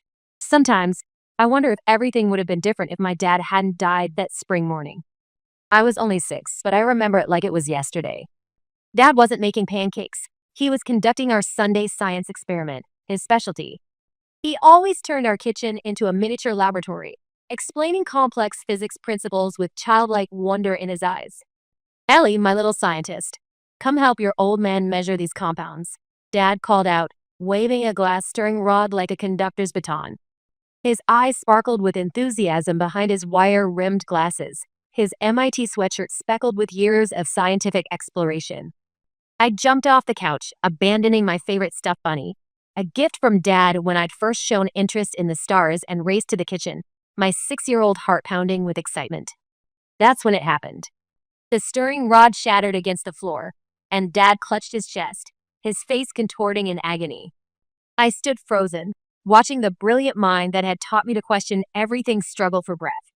Everything after that dissolved into a cacophony of ambulance sirens, sterile hospital corridors, and Mom's desperate sobs echoing against institutional walls. "Look at the stars whenever you miss me, Ellie. I'll always be there with you," were the last words he whispered to me as I gripped his hand in the hospital room. I still didn't fully understand that this brilliant man, Associate Professor Daniel Wright, who was becoming known for his work in particle physics, would not be returning to our Sunday experiments. Just like that, my dad was gone, leaving behind an empty house filled with unfinished research papers and scientific journals that felt too big and too quiet without his animated explanations filling every corner. Mom didn't remain in her grief-stricken state for long, though. She met Marcus at a grief counseling group that was connected to the university's science department community outreach program. He was different from Dad, but impressive in his own way, tall, with thoughtful eyes and a measured smile that conveyed stability rather than Dad's wild enthusiasm. Marcus was a structural engineer with his own design firm, whose methodical approach to problems reminded me a little of how Dad would break down complex equations. I watched as Mom gradually came back to life during their year-long courtship, her educator's passion slowly reigniting it as she discussed teaching philosophies with Marcus. Within a year of meeting, they were married, and he moved his collection of architectural models and engineering textbooks into our house. I was still adjusting to having a new father figure, examining his structural designs with cautious curiosity while he patiently explained load-bearing principles, when Mom delivered another life-changing announcement. She was pregnant. I remember her face absolutely glowing with renewed purpose as she shared the news, one hand resting protectively over her stomach as she told me I was going to be a big sister. "This is a new beginning for all of us," she said, her eyes filling with tears of joy. I smiled back, trying to ignore the whispers of worry that rippled through me. I was 10 when Caleb was born, and that's when everything in our carefully balanced family structure began to shift. That's when Mom quit her position as kindergarten principal, a job she'd worked toward for years and had only held for 18 months. "Caleb needs me," she'd explain whenever anyone questioned her decision, her voice taking on a defensive edge. "These early years are crucial for developing his exceptional abilities. The right stimulus at this stage could make all the difference for his future." I wanted to ask about my early years, about whether they hadn't been equally crucial to my development, but the words withered in my throat. Instead, I observed as Mom's world gradually contracted until it revolved entirely around Caleb and his supposed special talents. Our bookshelves slowly filled with titles like Nurturing Your Gifted Child and Exceptional Parenting for Exceptional Children, while my sans fair ribbons disappeared from the refrigerator door. Mom forget to sign my permission slips or pack my lunch for school, then act surprised when I mentioned being hungry at dinner. "Oh, I'm sorry, sweetie," she'd say distractedly, already turning back to Caleb as he smashed food around his plate. "I was so busy with Caleb's developmental assessment today. The specialist thinks his finger dexterity indicates advanced cognitive patterns. It wasn't just once or twice. It transformed into our new normal with mathematical certainty." Marcus noticed. I'd catch him watching Mom with a concerned frown as she fussed over Caleb's every movement, completely ignoring my questions about high school science requirements at the dinner table. One evening, as I sat alone solving complex algebra equations, he sat down beside me. "You know, Ellie," he said quite softly, helping me rearrange a particularly challenging formula. Sometimes people get so caught up searching for extraordinary potential that they overlook the remarkable abilities already flourishing right in front of them. His eyes lingered meaningfully on my nearly perfect math homework, and for a moment, I felt seen. As Caleb grew older, the tension in our house became impossible to ignore, like a poorly designed structure showing signs of stress fractures. Marcus tried talking to Mom countless times about her obsession with Caleb's special talents, but their discussions always ended with the same predictable outcome: Mom becoming defensive and increasingly entrenched in her beliefs. I remember one particularly uncomfortable evening when Marcus broached the subject during dinner. Caleb was about 5, listlessly pushing organic, specially prepared food around his plate while Mom hovered over him, trying to convince him to try just one more bite of the brain-boosting salmon. "Vivian," Marcus said, placing his fork deliberately beside his plate, his engineer's precision evident even in this small gesture. "We need to discuss this approach. You can't keep hovering over him like this. He needs to learn to do things independently. That's how real skills develop, through trial and error." Mom's face immediately hardened, and her expression changed to one I was familiar with. "What exactly are you saying? That I'm somehow damaging his potential? That I'm a bad mother for recognizing his exceptional gifts? That's not what I meant, and you know it," Marcus replied, maintaining his calm, analytical tone. "But we have 2 children in this household, not 1. And I've noticed that Ellie's recent science competition achievement hasn't even been acknowledged." He glanced toward me with encouraging eyes. "Caleb needs me," Mom snapped, her voice rising defensively. "He's still so young, and his talent requires nurturing. The developmental window for his type of giftedness is closing rapidly." "I was young too," I muttered under my breath, thinking of my solitary science experiments in the garage, but my words dissolved into the tension-filled air, unheard by anyone but me. The situation culminated when Marcus suggested enrolling Caleb in Little League Baseball. I was sitting on the stairs, supposedly reviewing my chemistry notes, when their voices carried clearly from the kitchen. "Absolutely not." Mom's voice was shrill, reverberating through the house. "For heaven's sake, Vivian." Marcus's normally measured voice rose with frustration. "He needs to experience real-world interactions. You can't protect him from every possibility of failure. That's how resilience develops. Every structural design I've ever created needed testing under stress." But Mom remained immovable, her stance as rigid as concrete. Instead, she enrolled Caleb in private art classes at the community center to nurture his creative genius, she explained. I still remember Caleb's sullen expression as he sat there, mindlessly dragging his expensive brushes across specialty paper while other children enthusiastically explored colors and shapes. Meanwhile, Marcus began dedicating more time to my academic interests. Perhaps it was his way of counterbalancing Mom's behavior, or maybe he genuinely recognized the scientific aptitude I'd inherited from my biological dad. Every weekend became our special time for building engineering projects together, testing material strengths, designing small structures, and discussing the principles of physics that connected his work with my dad's research. "Your mind works in remarkable ways, Ellie," he said as we constructed a miniature earthquake-resistant building together. "You have both the creativity to envision new possibilities and the analytical skills to make them reality. That's a rare combination." He took me to his design studio on Saturday mornings, introducing me to his colleagues and showing me how theoretical principles translated into real-world applications. Persistence matters more than natural talent, he often reminded me as we worked through challenging problems. Your father understood that too. But while I flourished under Marcus's mentorship, developing a passion for biomedical engineering that combined Dad's scientific legacy with practical application, Caleb was becoming increasingly difficult. He'd leave his room in complete disarray, expensive developmental toys scattered everywhere, many still in their packages, and Mom would turn to me with that expectant look I'd grown to dread. "Ellie, clean up Caleb's learning environment," she'd say in a tone that masqueraded as a request but carried the weight of a demand. "He can't focus with all that stimulation around him." One day, Marcus witnessed this familiar scene unfold. "Ellie's not his personal assistant, Vivian," he protested, his architectural plans tucked under his arm. "He needs to learn organization and responsibility. These are fundamental life skills regardless of his supposed gifts." That's when Mom's eyes welled with tears. "I knew it. You've always favored her intellectual interests over his artistic sensibilities." How can you possibly understand what a truly gifted child needs? I watched Marcus's expression fall, saw the structural integrity of his resolve weaken under this emotional assault. He glanced at me apologetically, then raised his hands in surrender, a building yielding to inevitable forces. Fine, have it your way, he said quietly. After that confrontation, he stopped arguing with Mom about Caleb's special treatment, but the look he gave me conveyed everything words couldn't.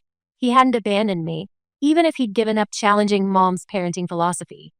It was a small reinforcement in my increasingly unstable world.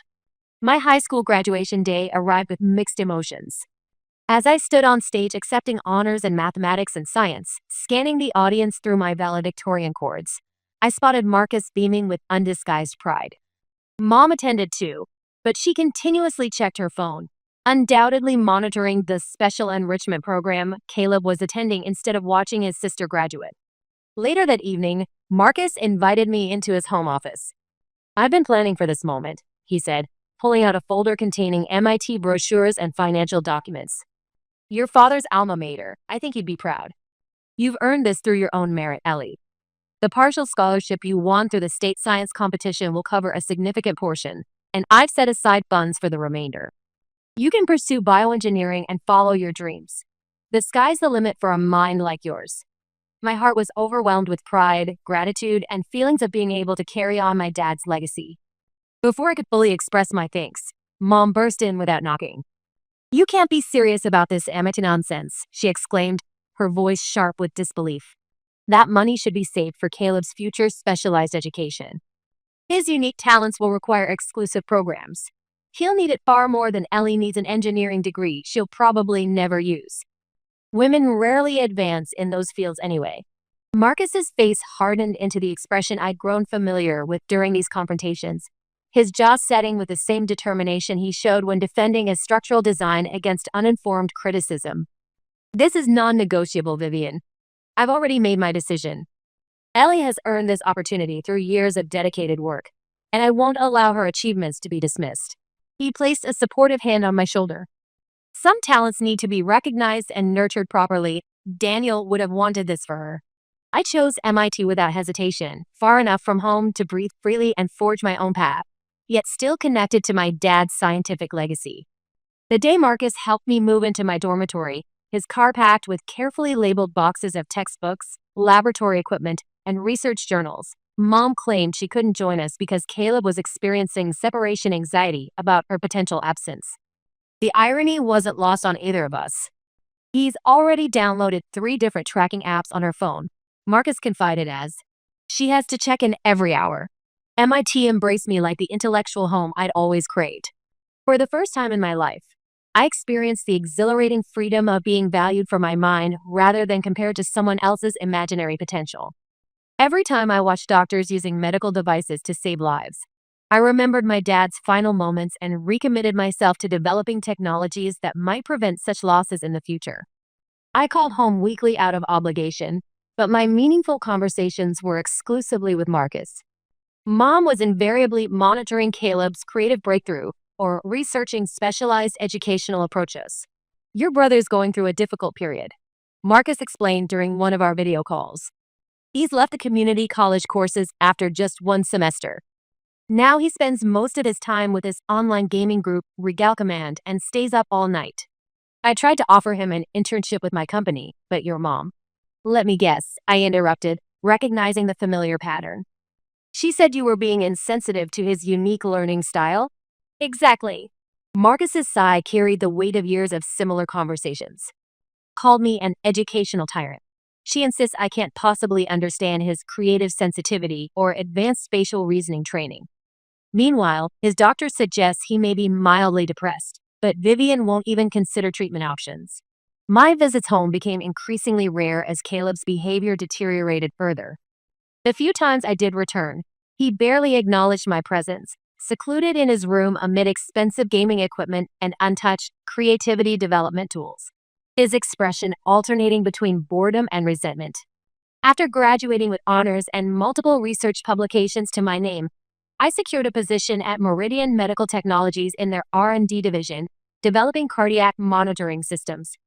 I remained in the Boston area, building my professional reputation while watching from a distance as my brother retreated further into his virtual world, supported by mom's increasingly elaborate justifications. During a rare holiday visit home, I knocked gently on Caleb's door. "Caleb, want to grab coffee?" My treat. "I'd love to hear what you've been working on," I offered.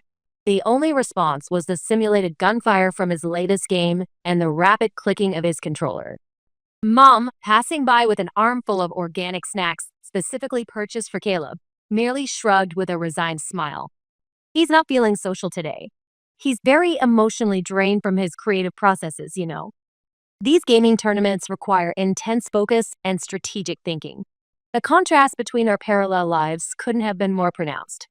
While I was developing technologies to monitor cardiac irregularities, inspired by the losses that had shaped my childhood, Caleb was accumulating virtual achievements and digital trophies, bolstered by mom's endless stream of excuses and rationalizations.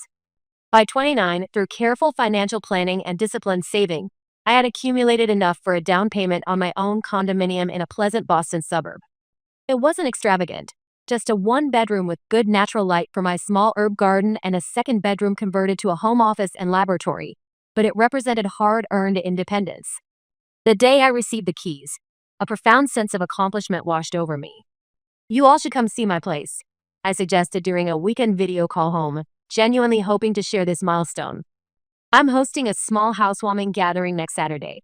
I'll prepare dinner, Marcus. I'm even making the lasagna with the perfect layers you taught me." "Wouldn't miss it for anything, kiddo," Marcus replied with genuine warmth, his eyes crinkling behind his reading glasses. Mom's voice interjected from somewhere off screen. "Oh, honey, I don't think we'll be able to attend. Caleb has important commitments that day." I couldn't disguise the skepticism in my voice, having heard variations of this excuse for years. "What sort of commitments?" "Very significant networking opportunities," Mom responded vaguely. The evening of my housewarming celebration, only Marcus arrived, carrying a potted plant, a miniature maple that would thrive with proper care and a bottle of aged wine. "Your mom sends her regards," he said as he entered, though we both recognized the polite fiction in his words. Over dinner, Marcus provided an unvarnished update on the situation at home. Marcus had repeatedly attempted to help, offering him an entry-level position at his architectural firm. "Just as a starting point to build some workplace skills, you understand," Marcus explained, taking a bite of the lasagna. "Everyone needs to begin somewhere and develop fundamentals." "But Vivian," he shook his head, his expression reflecting years of similar conversations. Vivian insisted it would be beneath his creative capabilities. "Can you believe that?" Claimed that Caleb's exceptional mind shouldn't be wasted on drafting tasks when he's destined for visionary innovation. Apparently too exceptional for actual productivity, but not too exceptional for marathon gaming sessions and living off parental support, I observed, unable to completely mask the frustration in my voice. Marcus offered a resigned smile that contained equal measures of affection and regret. That was our last meaningful conversation about family dynamics. 14 months later, I received a call that fractured my world for the second time. Marcus had collapsed at his design studio while completing a major project deadline, another heart attack, echoing my dad's death with terrible symmetry. By the time I navigated Boston traffic and reached the hospital, medical intervention had proven futile. His funeral was a surreal experience in cognitive dissonance. Mom orchestrated an elaborate performance of grief, sobbing dramatically while simultaneously documenting her tragic widow journey for her social media followers, telling anyone within earshot what an extraordinary husband Marcus had been. "We had such a beautiful partnership," she wailed. "How will we possibly manage without his strength and vision?" I observed her production with a complicated mixture of disgust, pity, and scientific detachment. Her tears seemed calibrated not for Marcus, but for her audience, both physical and virtual. Without his architectural firm's income, how would she maintain Caleb in the lifestyle of perpetual potential to which he'd become accustomed? Caleb didn't even make the minimal effort of wearing appropriate attire to the funeral. He appeared in wrinkled khakis and a gaming tournament t-shirt that had clearly been plucked from his floor. Throughout the service honoring the man who had tried countless times to guide him, he remained fixated on his phone, alternating between gaming apps and social media, while Mom made excuses to the concerned mourners from Marcus's colleagues. He processes emotional trauma differently, she explained in hushed tones. Standing beside Marcus's grave, surrounded by colleagues from the engineering and architectural communities, I couldn't escape the terrible symmetry of my life. Another father figure, another cardiac event, another funeral. I was 31, and with my training in biomedical engineering and cardiac monitoring systems, I understood what happened physiologically, including the painful recognition that Mom's emotional manipulation had contributed to the stress that strained Marcus's heart. A year following Marcus's death, I had intentionally distanced myself from Mom and Caleb, focusing instead on my research team's development of an early cardiac warning system inspired by both my dad's deaths. What limited information I received came through occasional calls from Aunt Linda, Marcus's sister. They're depleting Marcus's retirement accounts at an alarming rate, she informed me during one such conversation. Vivian sold his vintage drafting table collection last month. His professional library of architectural journals went before that, to some salvage dealer who probably didn't recognize their value. I attempted to remain emotionally detached, channeling my scientific training toward objective analysis rather than emotional engagement. Nevertheless, when Mom's number illuminated my phone screen one Tuesday evening as I reviewed clinical trial data, my parasympathetic nervous system betrayed me with an involuntary cardiac acceleration. Ellie, her voice sounded diminished compared to my memory, lacking its usual confident manipulation. I need you to come home. Please. It's important.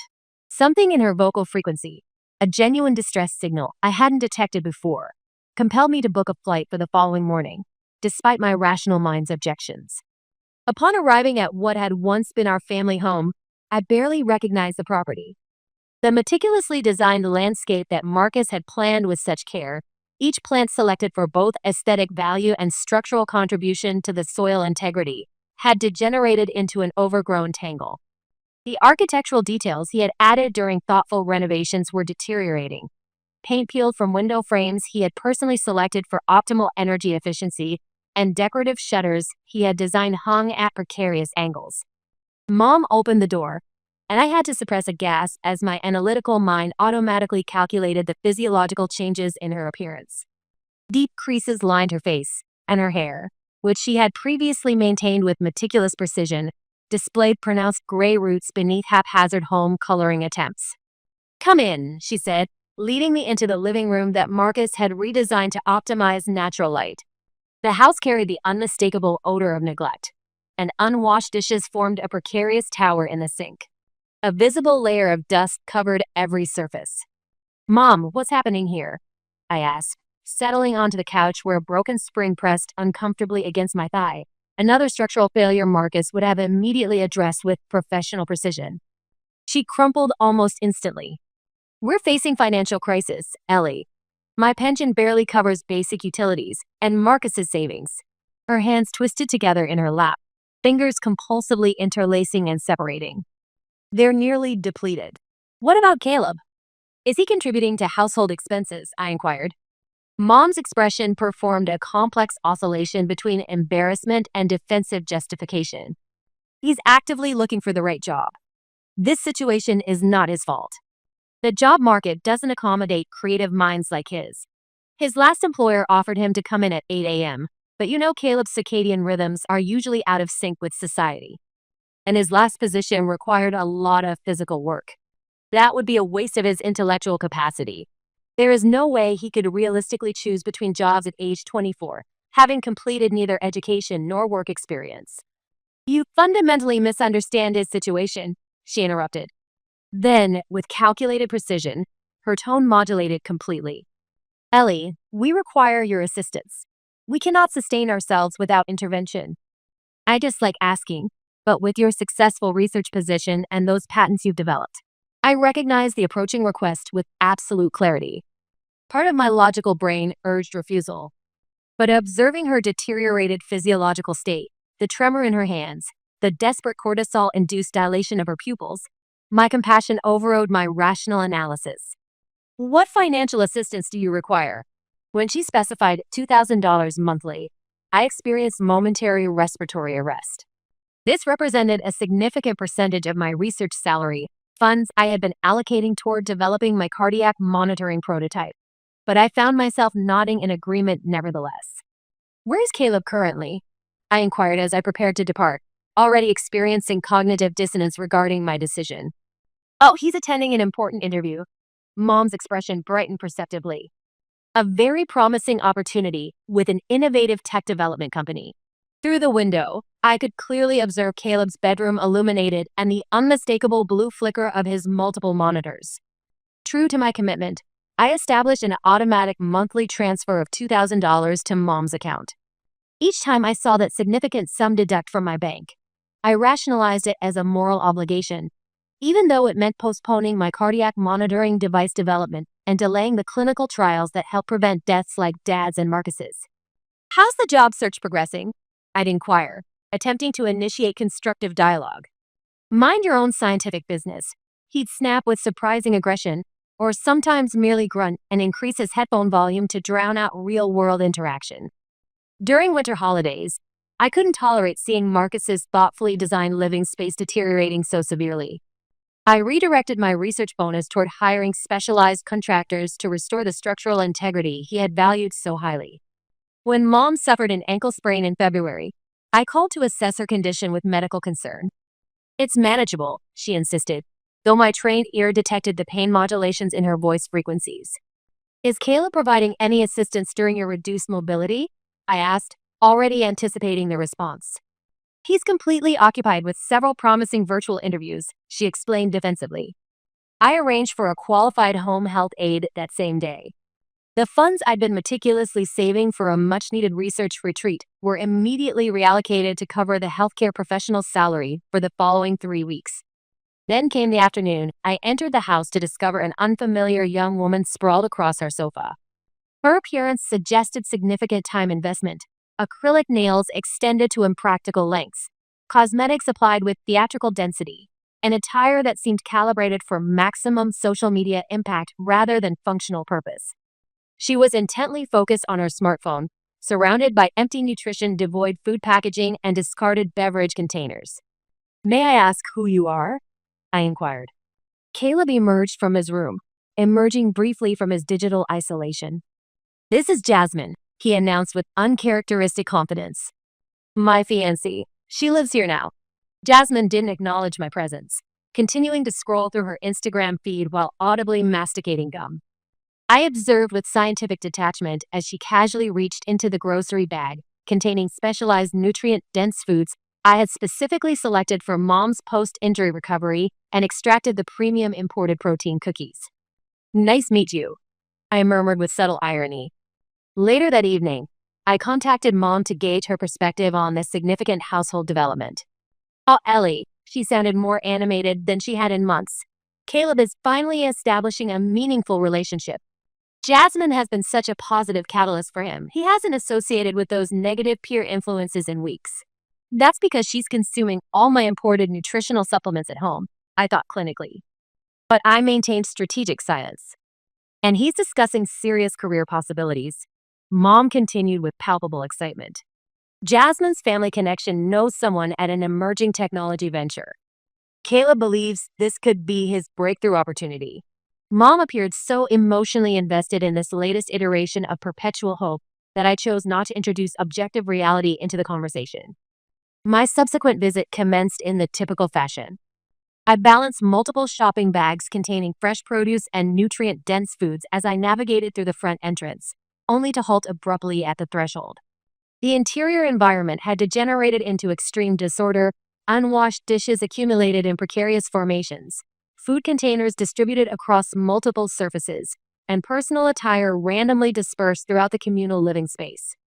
She demonstrated no acknowledgement of my arrival as I deposited the groceries on the only clear counter space. You know, I stated with uncharacteristic directness, you reside here without financial contribution, consuming nutrients purchased with my research salary. The minimum reciprocal contribution might include basic household maintenance. She elevated her gaze with deliberate slowness, a calculated expression of superiority manifesting across her excessively glossed lips. Who exactly do you believe you are to issue directives in this environment? This residence isn't your property.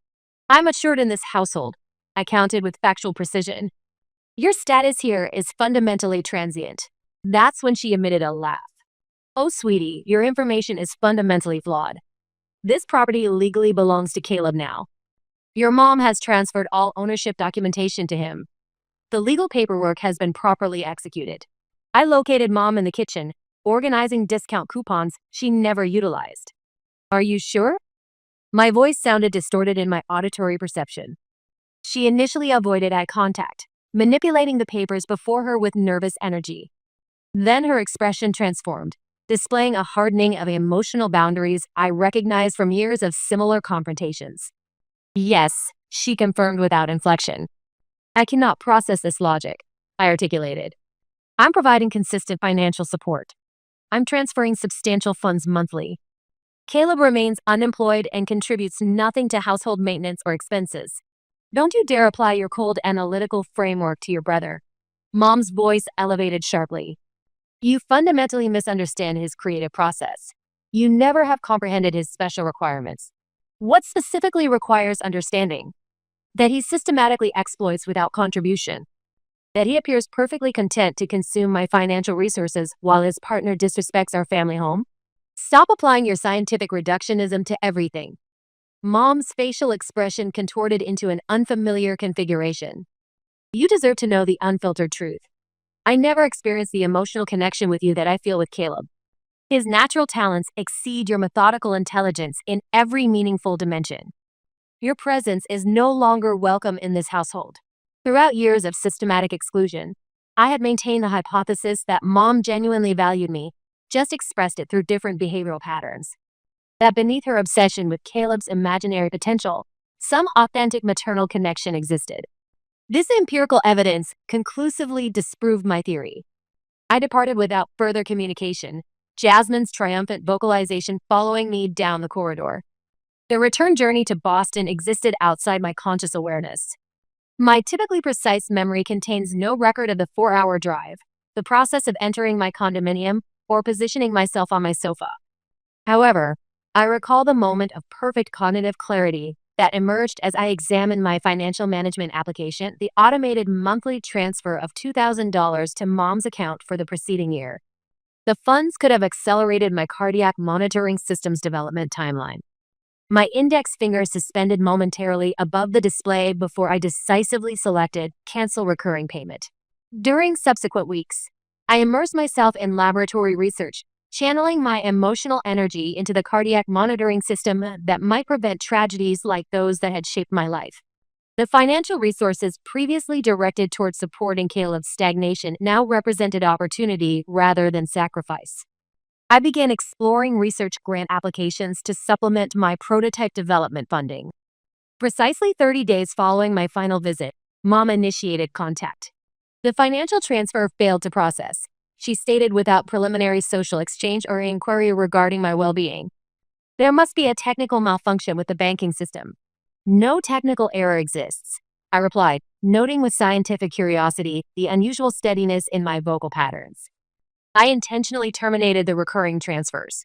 A measurable silence preceded her explosive response. You deliberately what? How dare you demonstrate such ingratitude? After everything I've sacrificed for your development, I experienced an unexpected autonomic response, genuine laughter. What specific contributions are you referencing? Consistently overlooking my academic achievements. Assigning me as Caleb's unpaid support staff. Explicitly stating you never experienced authentic maternal connection with me. That statement was made under emotional duress. She employed her characteristic defensive tone reserved for Caleb-related topics. You understand I was experiencing heightened stress. But you cannot simply terminate financial support. We've incorporated those funds into our planning processes. Caleb and Jasmine are organizing a trip to Cancun. They require a vacation? I interjected, my voice elevating involuntarily. Caleb requires respite from what precisely? Virtual gaming achievement pursuit? Craft beer consumption? Let me offer this evidence-based conclusion. Caleb doesn't need a holiday. He needs productive employment. How dare you characterize your brother through such a reductionist lens? You're clearly experiencing jealousy because what specific factor? Because you transferred property rights to him despite my financial contributions? That represents your decision. Now he can assume caretaking responsibility for your needs. You calculating and heartless. The remainder of her verbal assault devolved into incoherent emotional accusations. I allowed the outburst to continue briefly before responding. Goodbye, Mom. Please refrain from further contact attempts. I implemented immediate communication blocking protocols before she could continue. Mom's determination proved persistent. Throughout subsequent weeks, she posted messages on multiple social networks. On Facebook detailing her financial difficulties, on Instagram publicly characterizing me as a neglectful daughter. Caleb participated in the communication campaign, transmitting aggressive messages about my supposed responsibility for family disintegration. Mom experiences emotional distress because of your actions, he wrote with uncharacteristic sentence structure. You must resume financial support immediately or face consequences. I implemented blocking protocols for his contact information as well, but not before responding. Here's an evidence-based suggestion. Consider seeking gainful employment. Even Jasmine attempted communication, sending a LinkedIn message containing an elaborate narrative about my betrayal of maternal trust and explaining how Caleb was too psychologically sensitive to endure conventional employment environments. I had to acknowledge her adaptive creativity, if nothing else. 6 months have now elapsed. I possess no current data regarding their circumstances. Perhaps they've recognized the necessity for Caleb to develop self-sufficiency. The factual reality is that I no longer require this information.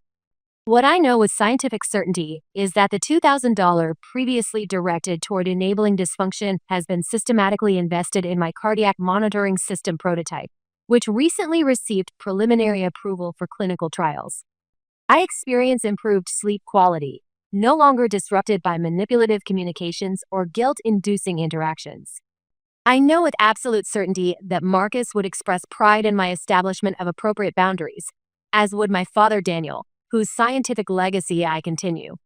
Recently, while driving past a biomedical research facility, I noticed a Seeking Engineering Talent advertisement. Momentarily, I considered capturing an image to forward to Caleb as a final data point. Instead, I simply continued driving toward my laboratory, experiencing the physiological markers of genuine contentment. Their systematic dysfunction no longer requires my participation. Finally, after years of experimental validation, I've established the optimal conditions for both scientific and personal growth.